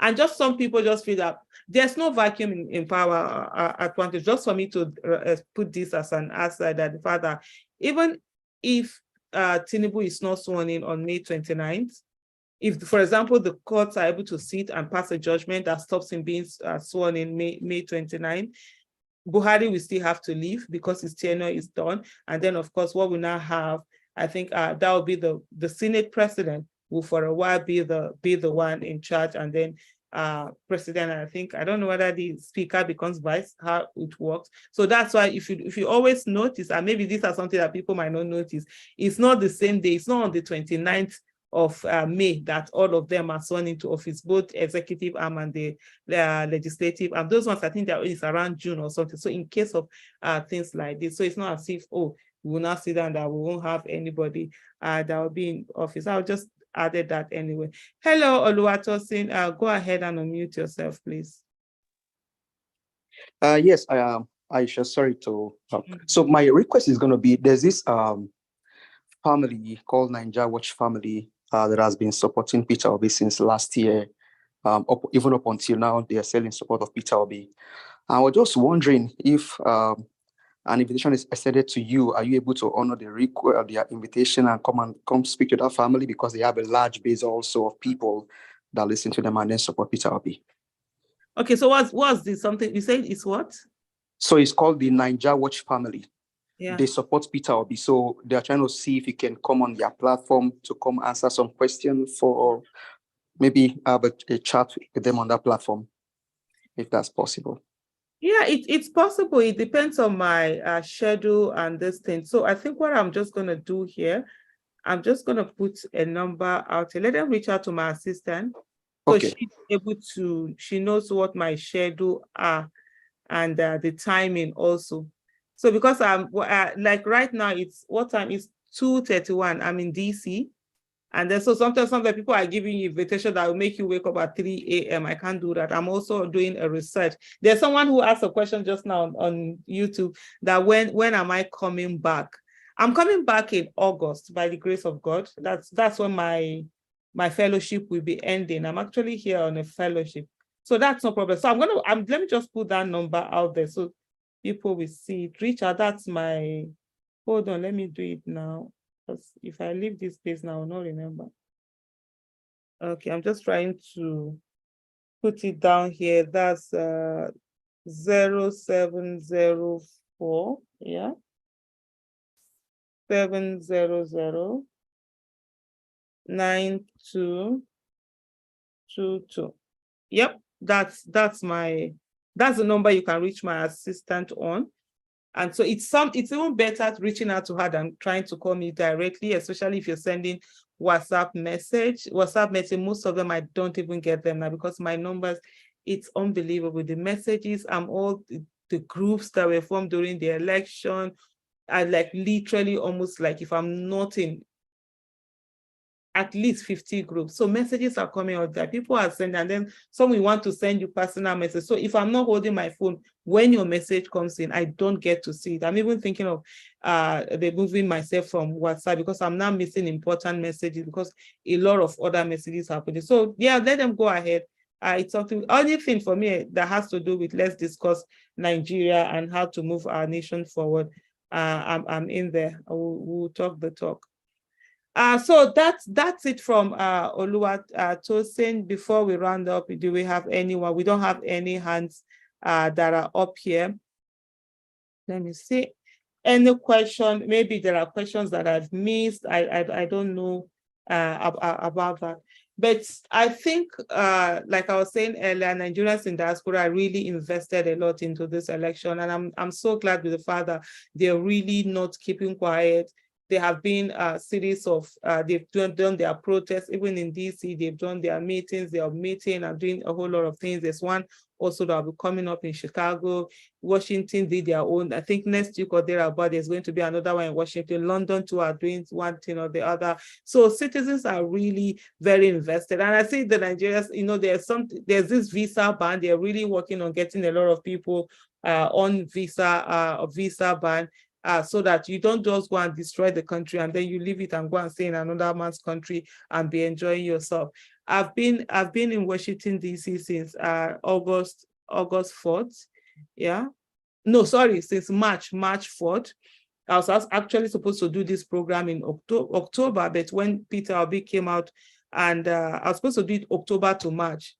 When Peter Obi came out, so in June, I wrote to them.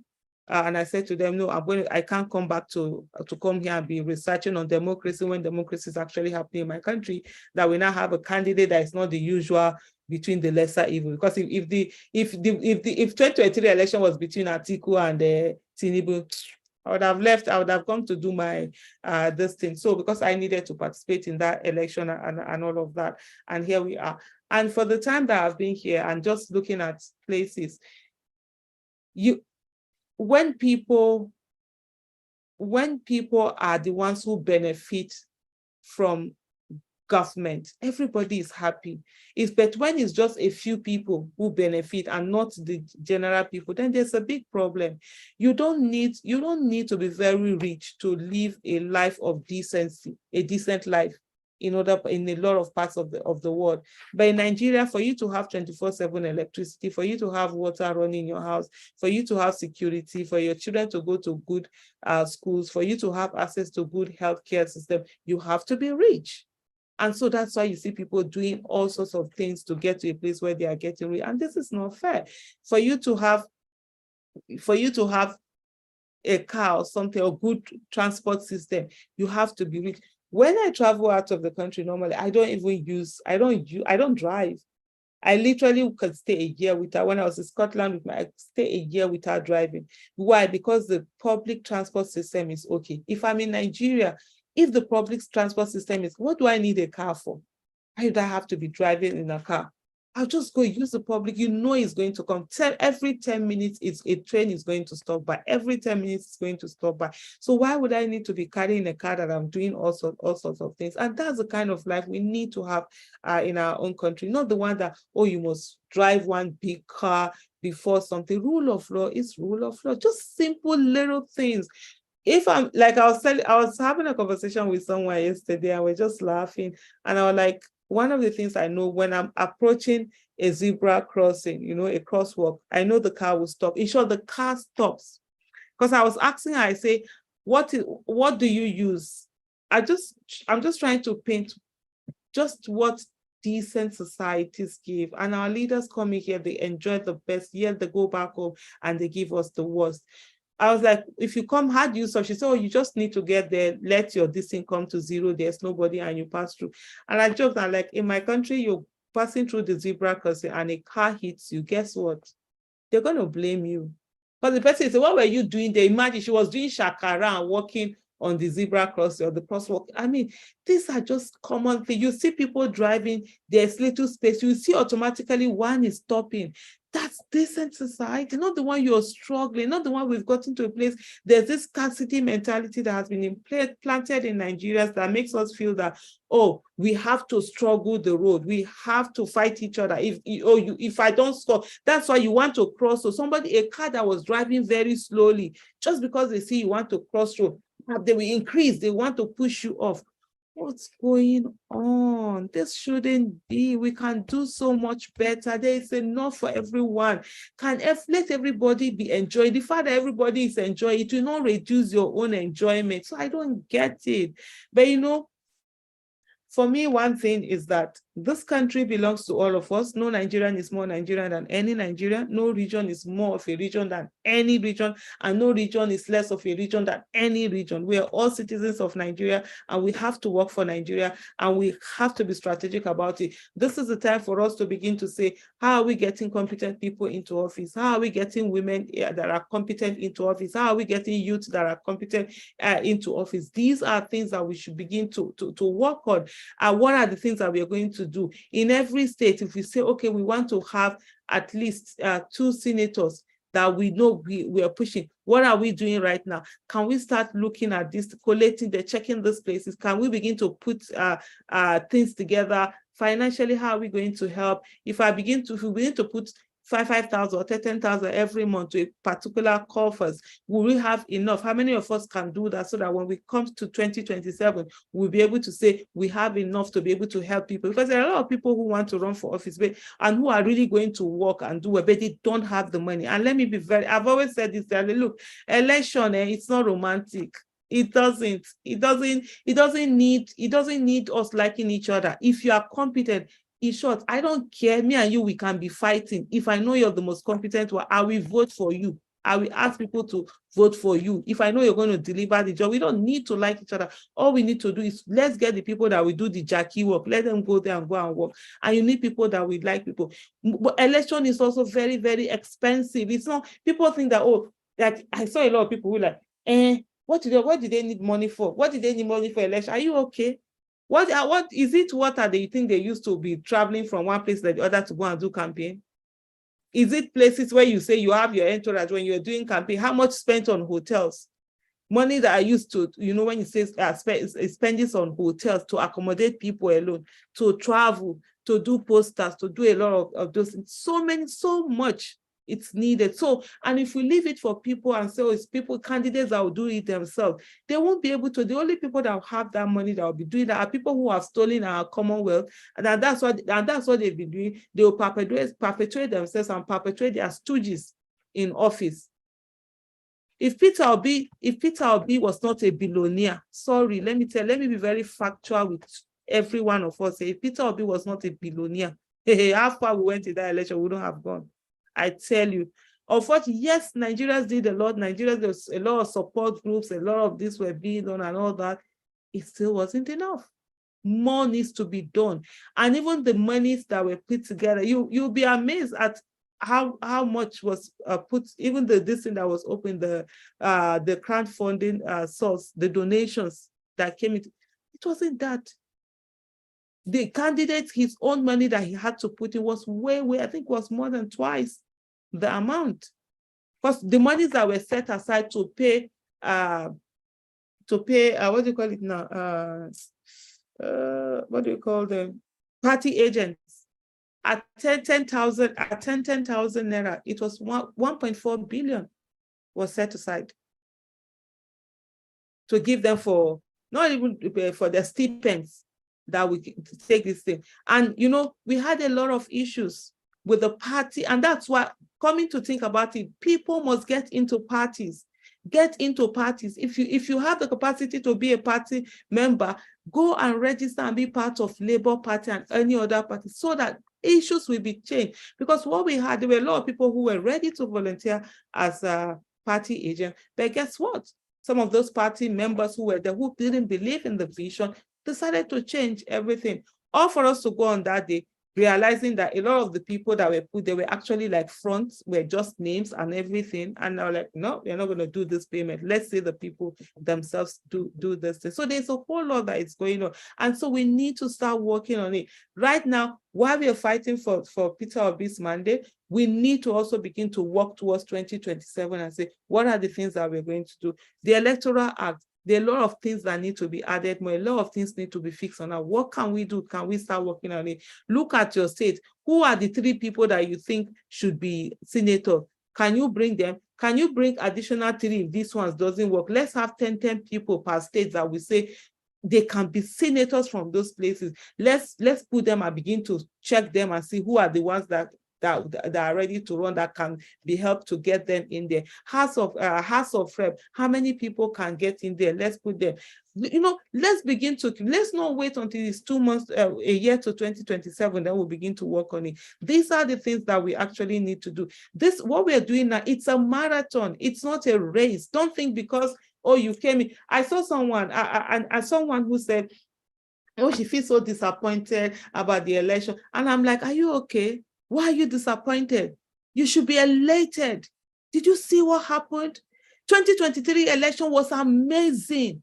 All of these politicians, most of them have been doing this thing for 30 years, 40 years, some of them 60 years. You just came out in 10 months. See the way you made all of them, you shattered them, they were shaking.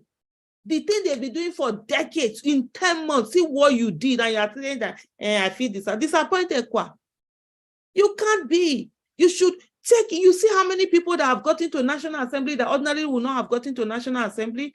Are we putting those things? Do you see how many people that have won state houses of assembly, this thing? It's amazing. So what you do is that you build on it. You don't run away that because you didn't win presidency. In short, not because we didn't, we won the presidency because some people decide to steal it. No, we continue to fight it. While we are fighting it, we are also doing other things. We're preparing for the next election. We are prepared, not just 10 years from now, 50 years from now, we should all be that voting bloc that everybody will be afraid of. 4 people tweeting in a room, see what you were able to do. Did any of you listen to Governor Umahi, where he said that he didn't know that there was a conspiracy in his own family, that they were going to vote Obi at president level and then vote their own people and whatever. Amazing things. And so don't get discouraged. This is the time to stand up. This is the time to pat yourself in the back and say, we did great. They didn't expect us to do this, but we did great. I will go on from there. No, giving up is not an issue. Going back to where we used to be, where, oh, you will not participate in the election. Just say, now this I believe that they keep winning and going. Now we've seen they don't have any power. The only thing they could resort to was violence. And by the grace of God, we're going to work on that violence and ensure that it's no longer a weapon that they can use. If the people that they use for the violence, if the people they use for the violence, we are able to get to them and make them to understand that they are using you. This is the time to begin to pump those people and let them know, share they don't use you, don't throw away you now. Don't allow yourself to be used for violence. That's something, so there's a whole lot of things that can be done, and let people not feel sort of like discouraged or anything, because you have done great.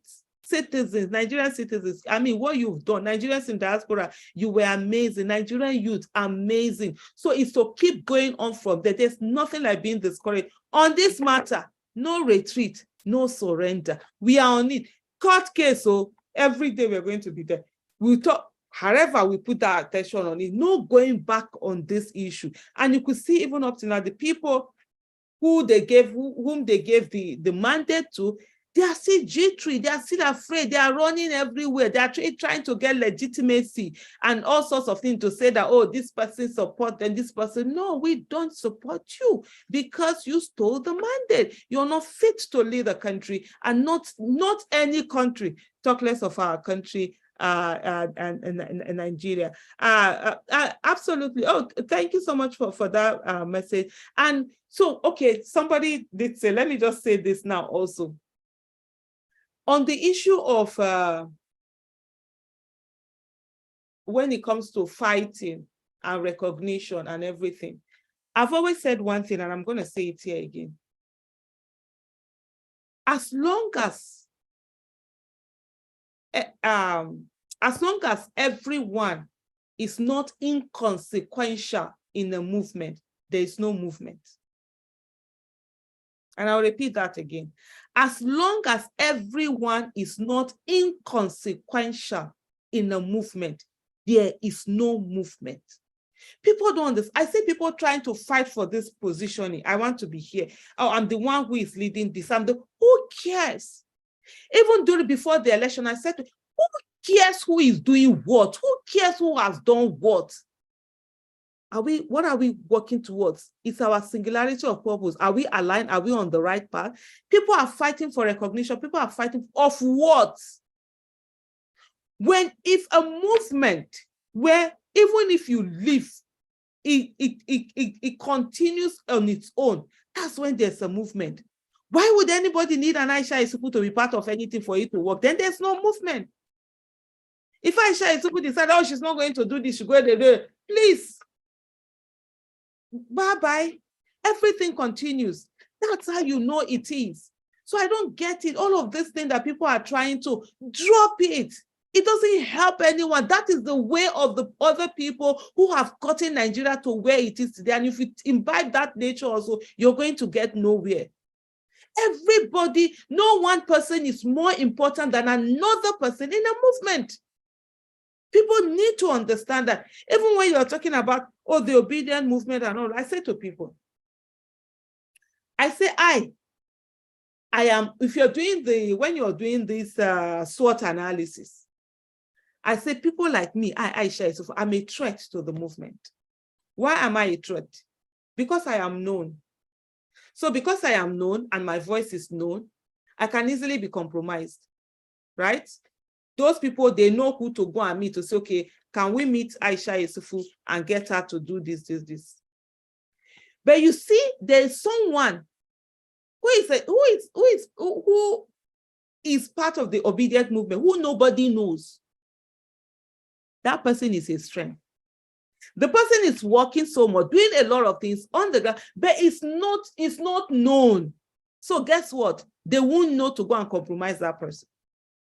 And there were a lot of people like that. And even when we were having meetings and everything, I kept saying to them, I said, those people are the people that are the real strengths. We need to get them empowered. And many people didn't understand. I said, no, like, no, you're known. If they know you, they know this one, they know. So if they are looking for who is it, who can we target to get one thing? And to compromise somebody, it's not just about money. Sometimes they use blackmail to get people compromised. If there's something that someone has, because people always think that, oh, they buy somebody up. There's somebody that you see them, they're no longer talking. Maybe they have something that the person has done. Either they have something that against you, have a crime the person has committed. It might not even be a crime. It might be one thing or the other. They will not say they will use it against you, or you not say the person is no longer quiet, or they have a hold. They might tell you, okay, you are doing business with government. If you continue this conversation, we will no longer do a business with you. That's the person being compromised. You understand? A whole lot of that. So the more visible you are, the more vulnerable you make the movement, the more of a threat. You understand? You make, or you become a weakness. But the more invisible you are, those who are invisible, they are actually a huge strength. So as much as possible, we need to continue to empower those invisible, the ones that we think are invisible, because they are the real strength of the movement. And the movement, like I always say, I've done this before, a movement, everybody is important. Everybody. If I can go to my Twitter handle, let me go, because I just need to talk. This should actually even be a topic on its own. But let me just quickly digress. Let me just go to my handle, because I like searching my handle. So that's how I remember some of the things that I've spoken about, because I did a lot of thread on that whole issue of a movement. Let me see.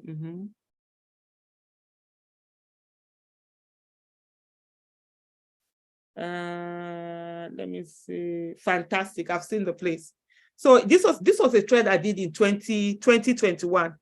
I said everyone is very important. I'm reading that now. Everyone is very important. In the agitation for a better Nigeria, we need everyone. I said we need the hardliners, we need the negotiators, we need the technocrats, policy-making people, we need the community organizers, we need the strategies, we need the bodies, we need the posters, we need the debt diggers, we need the moles. Let me even just put something here. Because even sometimes people are like, some people are like, moles. I say you need everyone. And let me even talk about that. I'll give you an example.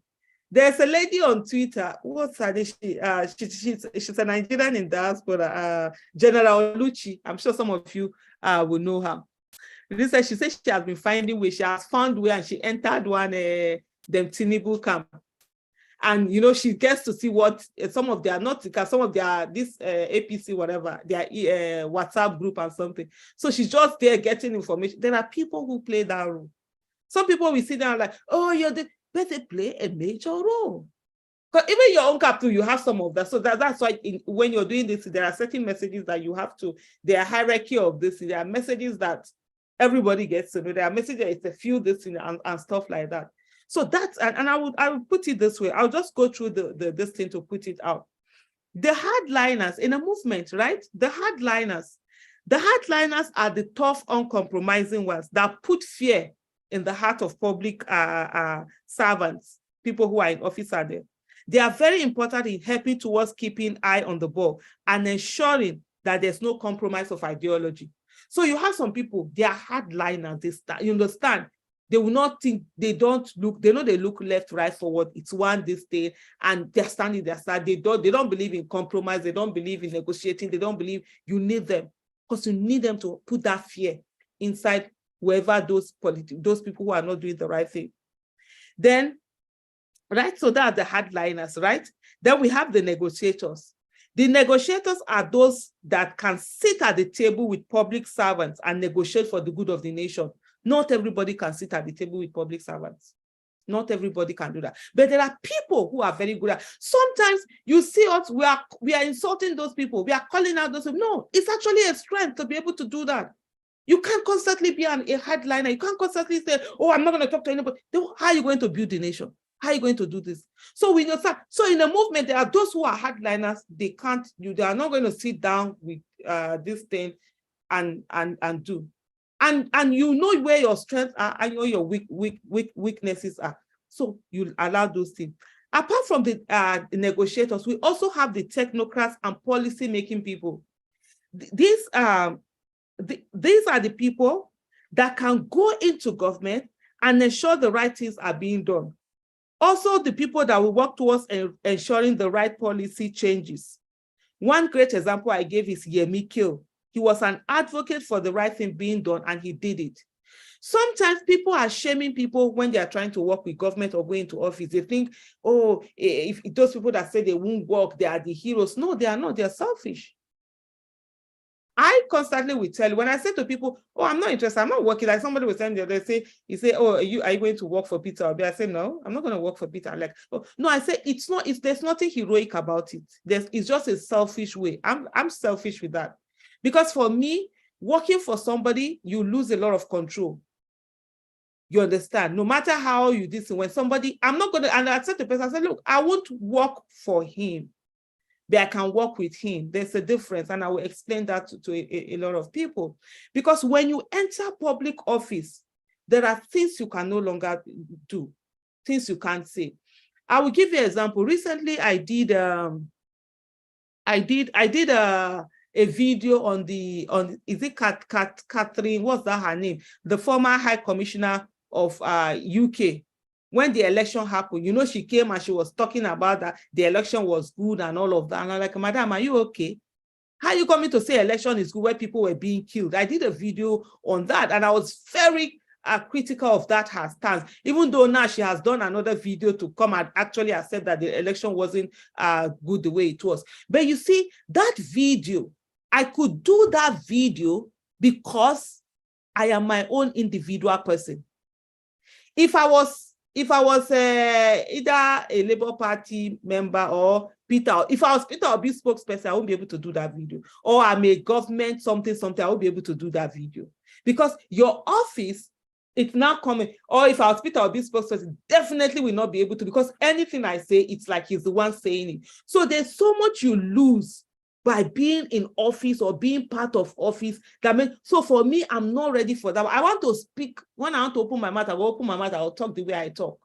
Because if you're in office, because of the fact that you are representing something, you're no longer just on your own. So you can't say all of these things. So for me, it's not even something that people feel, oh, it's for me, it's just a selfish. That's why I don't want to do it. Like this whole this whole campaign that we did, I wasn't anything in that campaign. I didn't need to. For me, I always say to people, I don't need the position. I don't need the office to do the work I need to do. For me, I will do the work without the office. That's where I love to do my thing. I even up to today, many people make that mistake. I'm not a member of Labour Party. Because like I said, I need my freedom. I don't want to be whatever. Oh, she's a party, or you can't do this one. This one is anti-party activity. I am my own free person. I was not a member of PCC. I know that twice, from the first list that they did in PCC, they called me, they wanted me to be a member. Second one, they begged, oh, please. I said no. I said, I don't want the position, but I will do the work. I'm not Peter Obi's spokesperson. Some people think I'm not his spokesperson. I wasn't. I didn't have any position in all of that thing.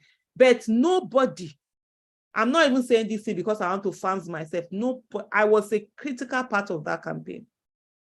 Even if nobody tells me that, I know I was. But I didn't need position to be that critical part of the campaign. So that's, for me, that's the way. But we need people who are technocrats and this to go in and do the work. So let's stop shaming. I keep saying to people, stop shaming people from doing any of those things. The next thing also, we need community organizers. Community organizers are the ones with community presence and clouds. They command a lot of followership that believe in them. They can mobilize and influence. So there are people, in a community, people respect them, people listen to them where they go, whether we like it or not. There are people look up to.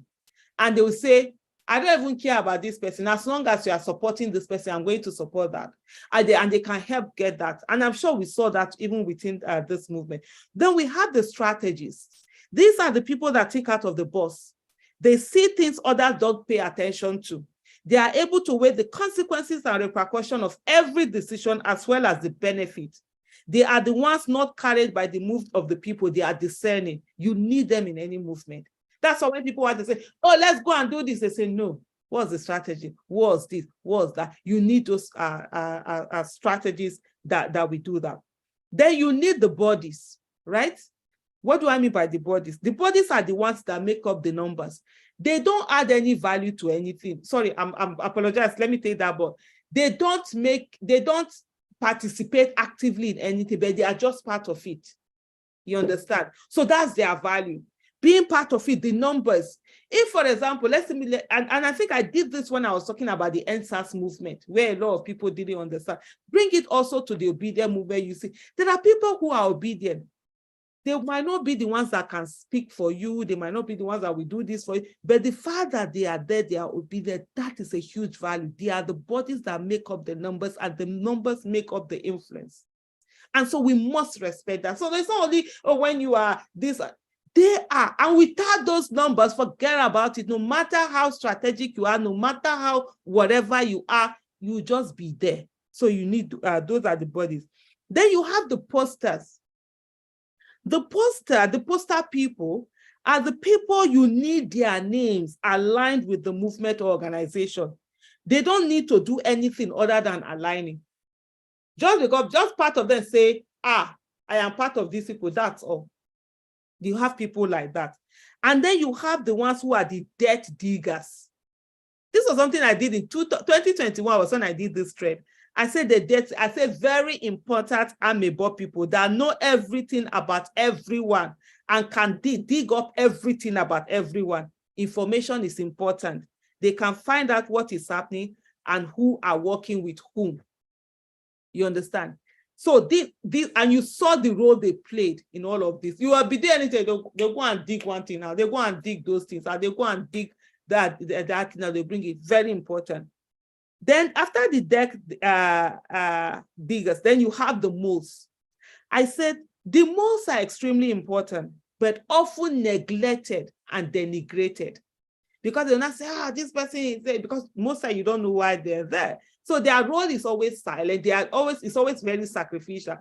And it takes a lot of wit and skills to be able to do that role. For me, I can't even see myself, because there are people that I know, they will be in a group, they won't see anything, but even when they are talking nonsense or whatever, I'm like, by the time I would have shouted, and they will easily know that this one I had no to bet. You see that role, it's very, very important. They are the ones planted in the other camp to give all that is happening there. They put the sense of the line and never get appreciated. It takes a lot of skill to be a mole. And then I now added, there are people who are able to play more than one role. More importantly, what role would you like to play? What can you do very well? out of all these ones, whether you want to be a hardliner, okay, hardliner, you want to be a negotiator, technocrat, policy making people, community organizers, strategies, the bodies, posters, diggers, moves. Which one would you want to be? Some people, sometimes you are more than one person. So, but the thing is that these roles have to be, it's not to say, oh, we are not going to do that. For me too, let me just take this, let me copy it for those that would like to, I'll put it on Zoom and also put it on the, what do you call it now? And also put it on YouTube for those who want to. So if you want to go and see this thing more and read on it, these are the things. So when people are sitting down and people are sort of like fighting over this whole thing about, let me see if I can, okay. I'm trying to copy this thing now. Yep. Over who knows who do I'm this, I'm that. How is that? Are we okay?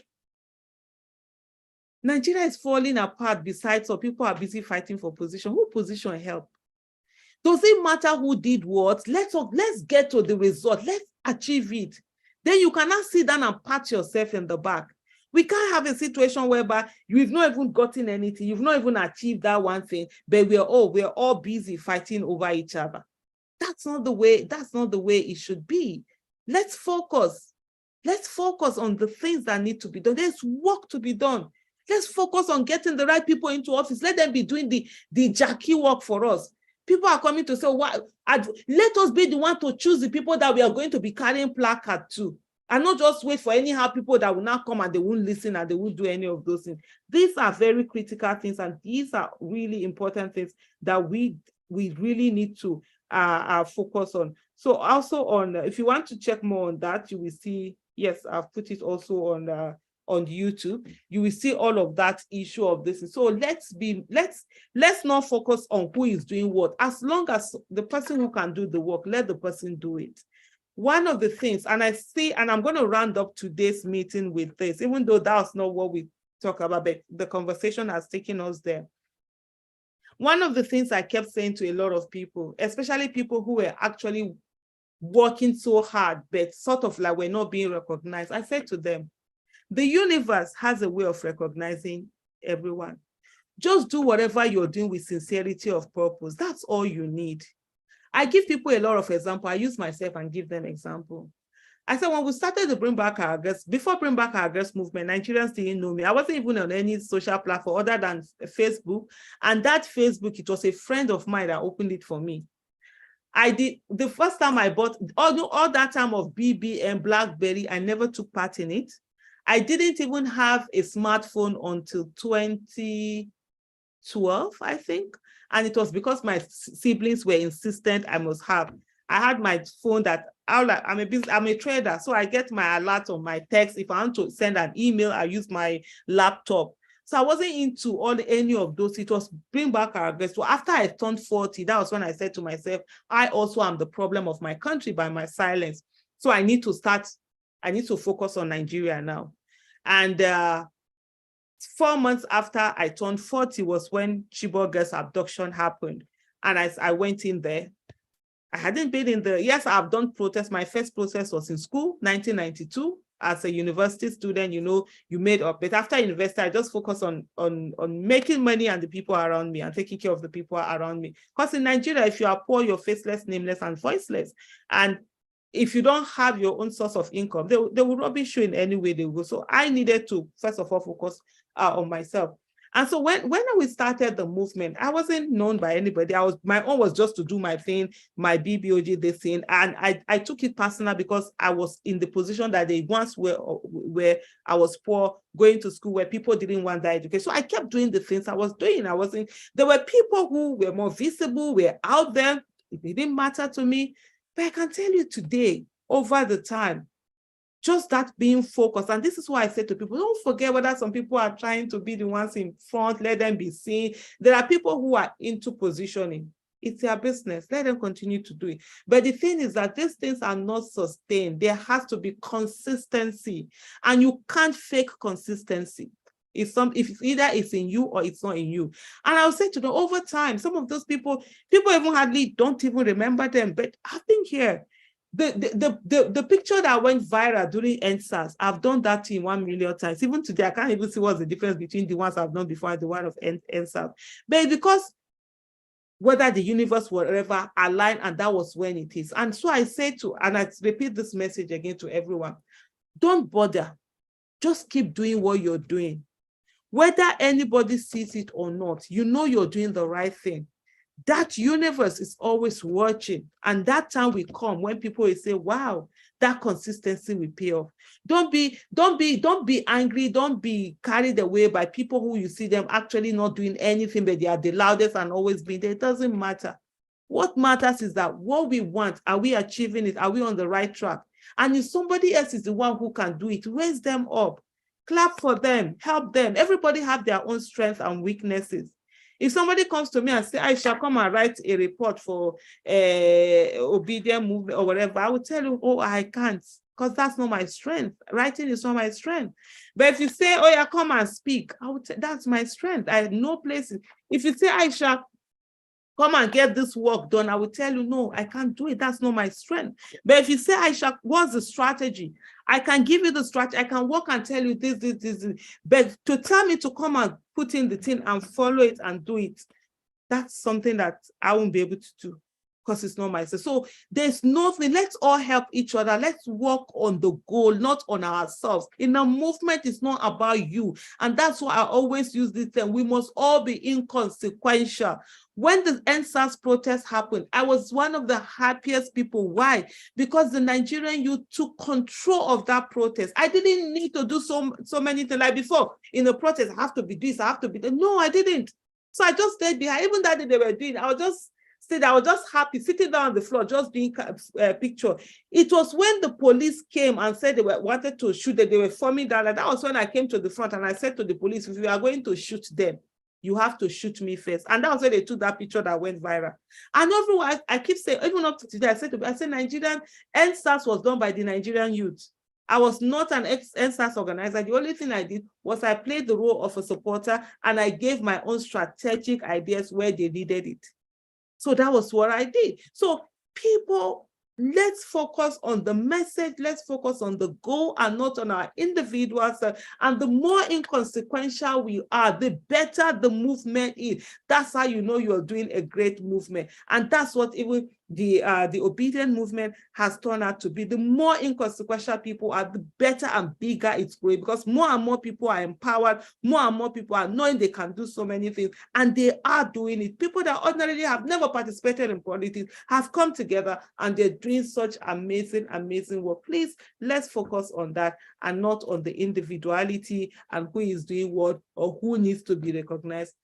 The recognition, what does it do? I can tell you, you don't even need that whole drama or whatever.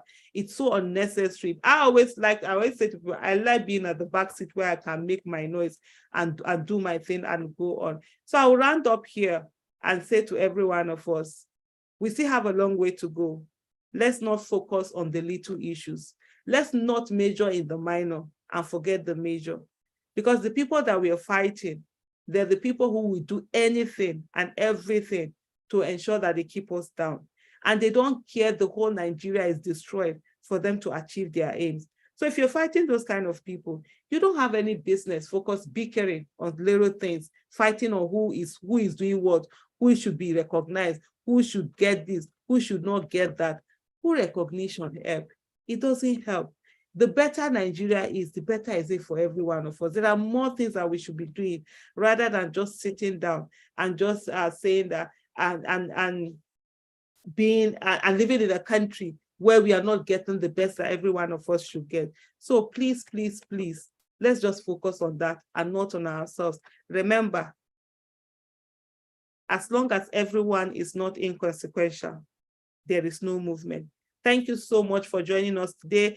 And please don't forget, like I said earlier, our guest today was supposed to be Dele Farotimi, but unfortunately he's on transit and he thought he could do this online, but he found out that he couldn't do this online. And he has agreed that next week, inshallah, on Saturday, at 6 p.m. Nigerian time that he's going to be with us, and we'll have that discussion. So hopefully, please, we will see you 6 p.m. Nigerian time, and we'll have a conversation again and keep it going. Remember, Nigeria belongs to all of us, and no Nigerian is more Nigerian than any Nigerian. Thank you, everyone, for joining me today, and hopefully we'll see you on Saturday at 1 p.m. Nigeria time. For those of you that are on YouTube, I think they say it should be, is it share or like, so that other people will see it and people will be able to learn from all the discussions that we're doing. Please, if you're on YouTube, just kindly click on the like button so that it will be able to get to more people and they'll be able to see. So thank you so much, everyone. Thank you so much. Thank you, thank you, thank you, and God bless you. Alozie Obadia, thank you for that answer. Bye-bye, everyone. See you next week, Saturday, by the grace of God, where we'll have another session, this time with Dele Farotimi. Bye-bye.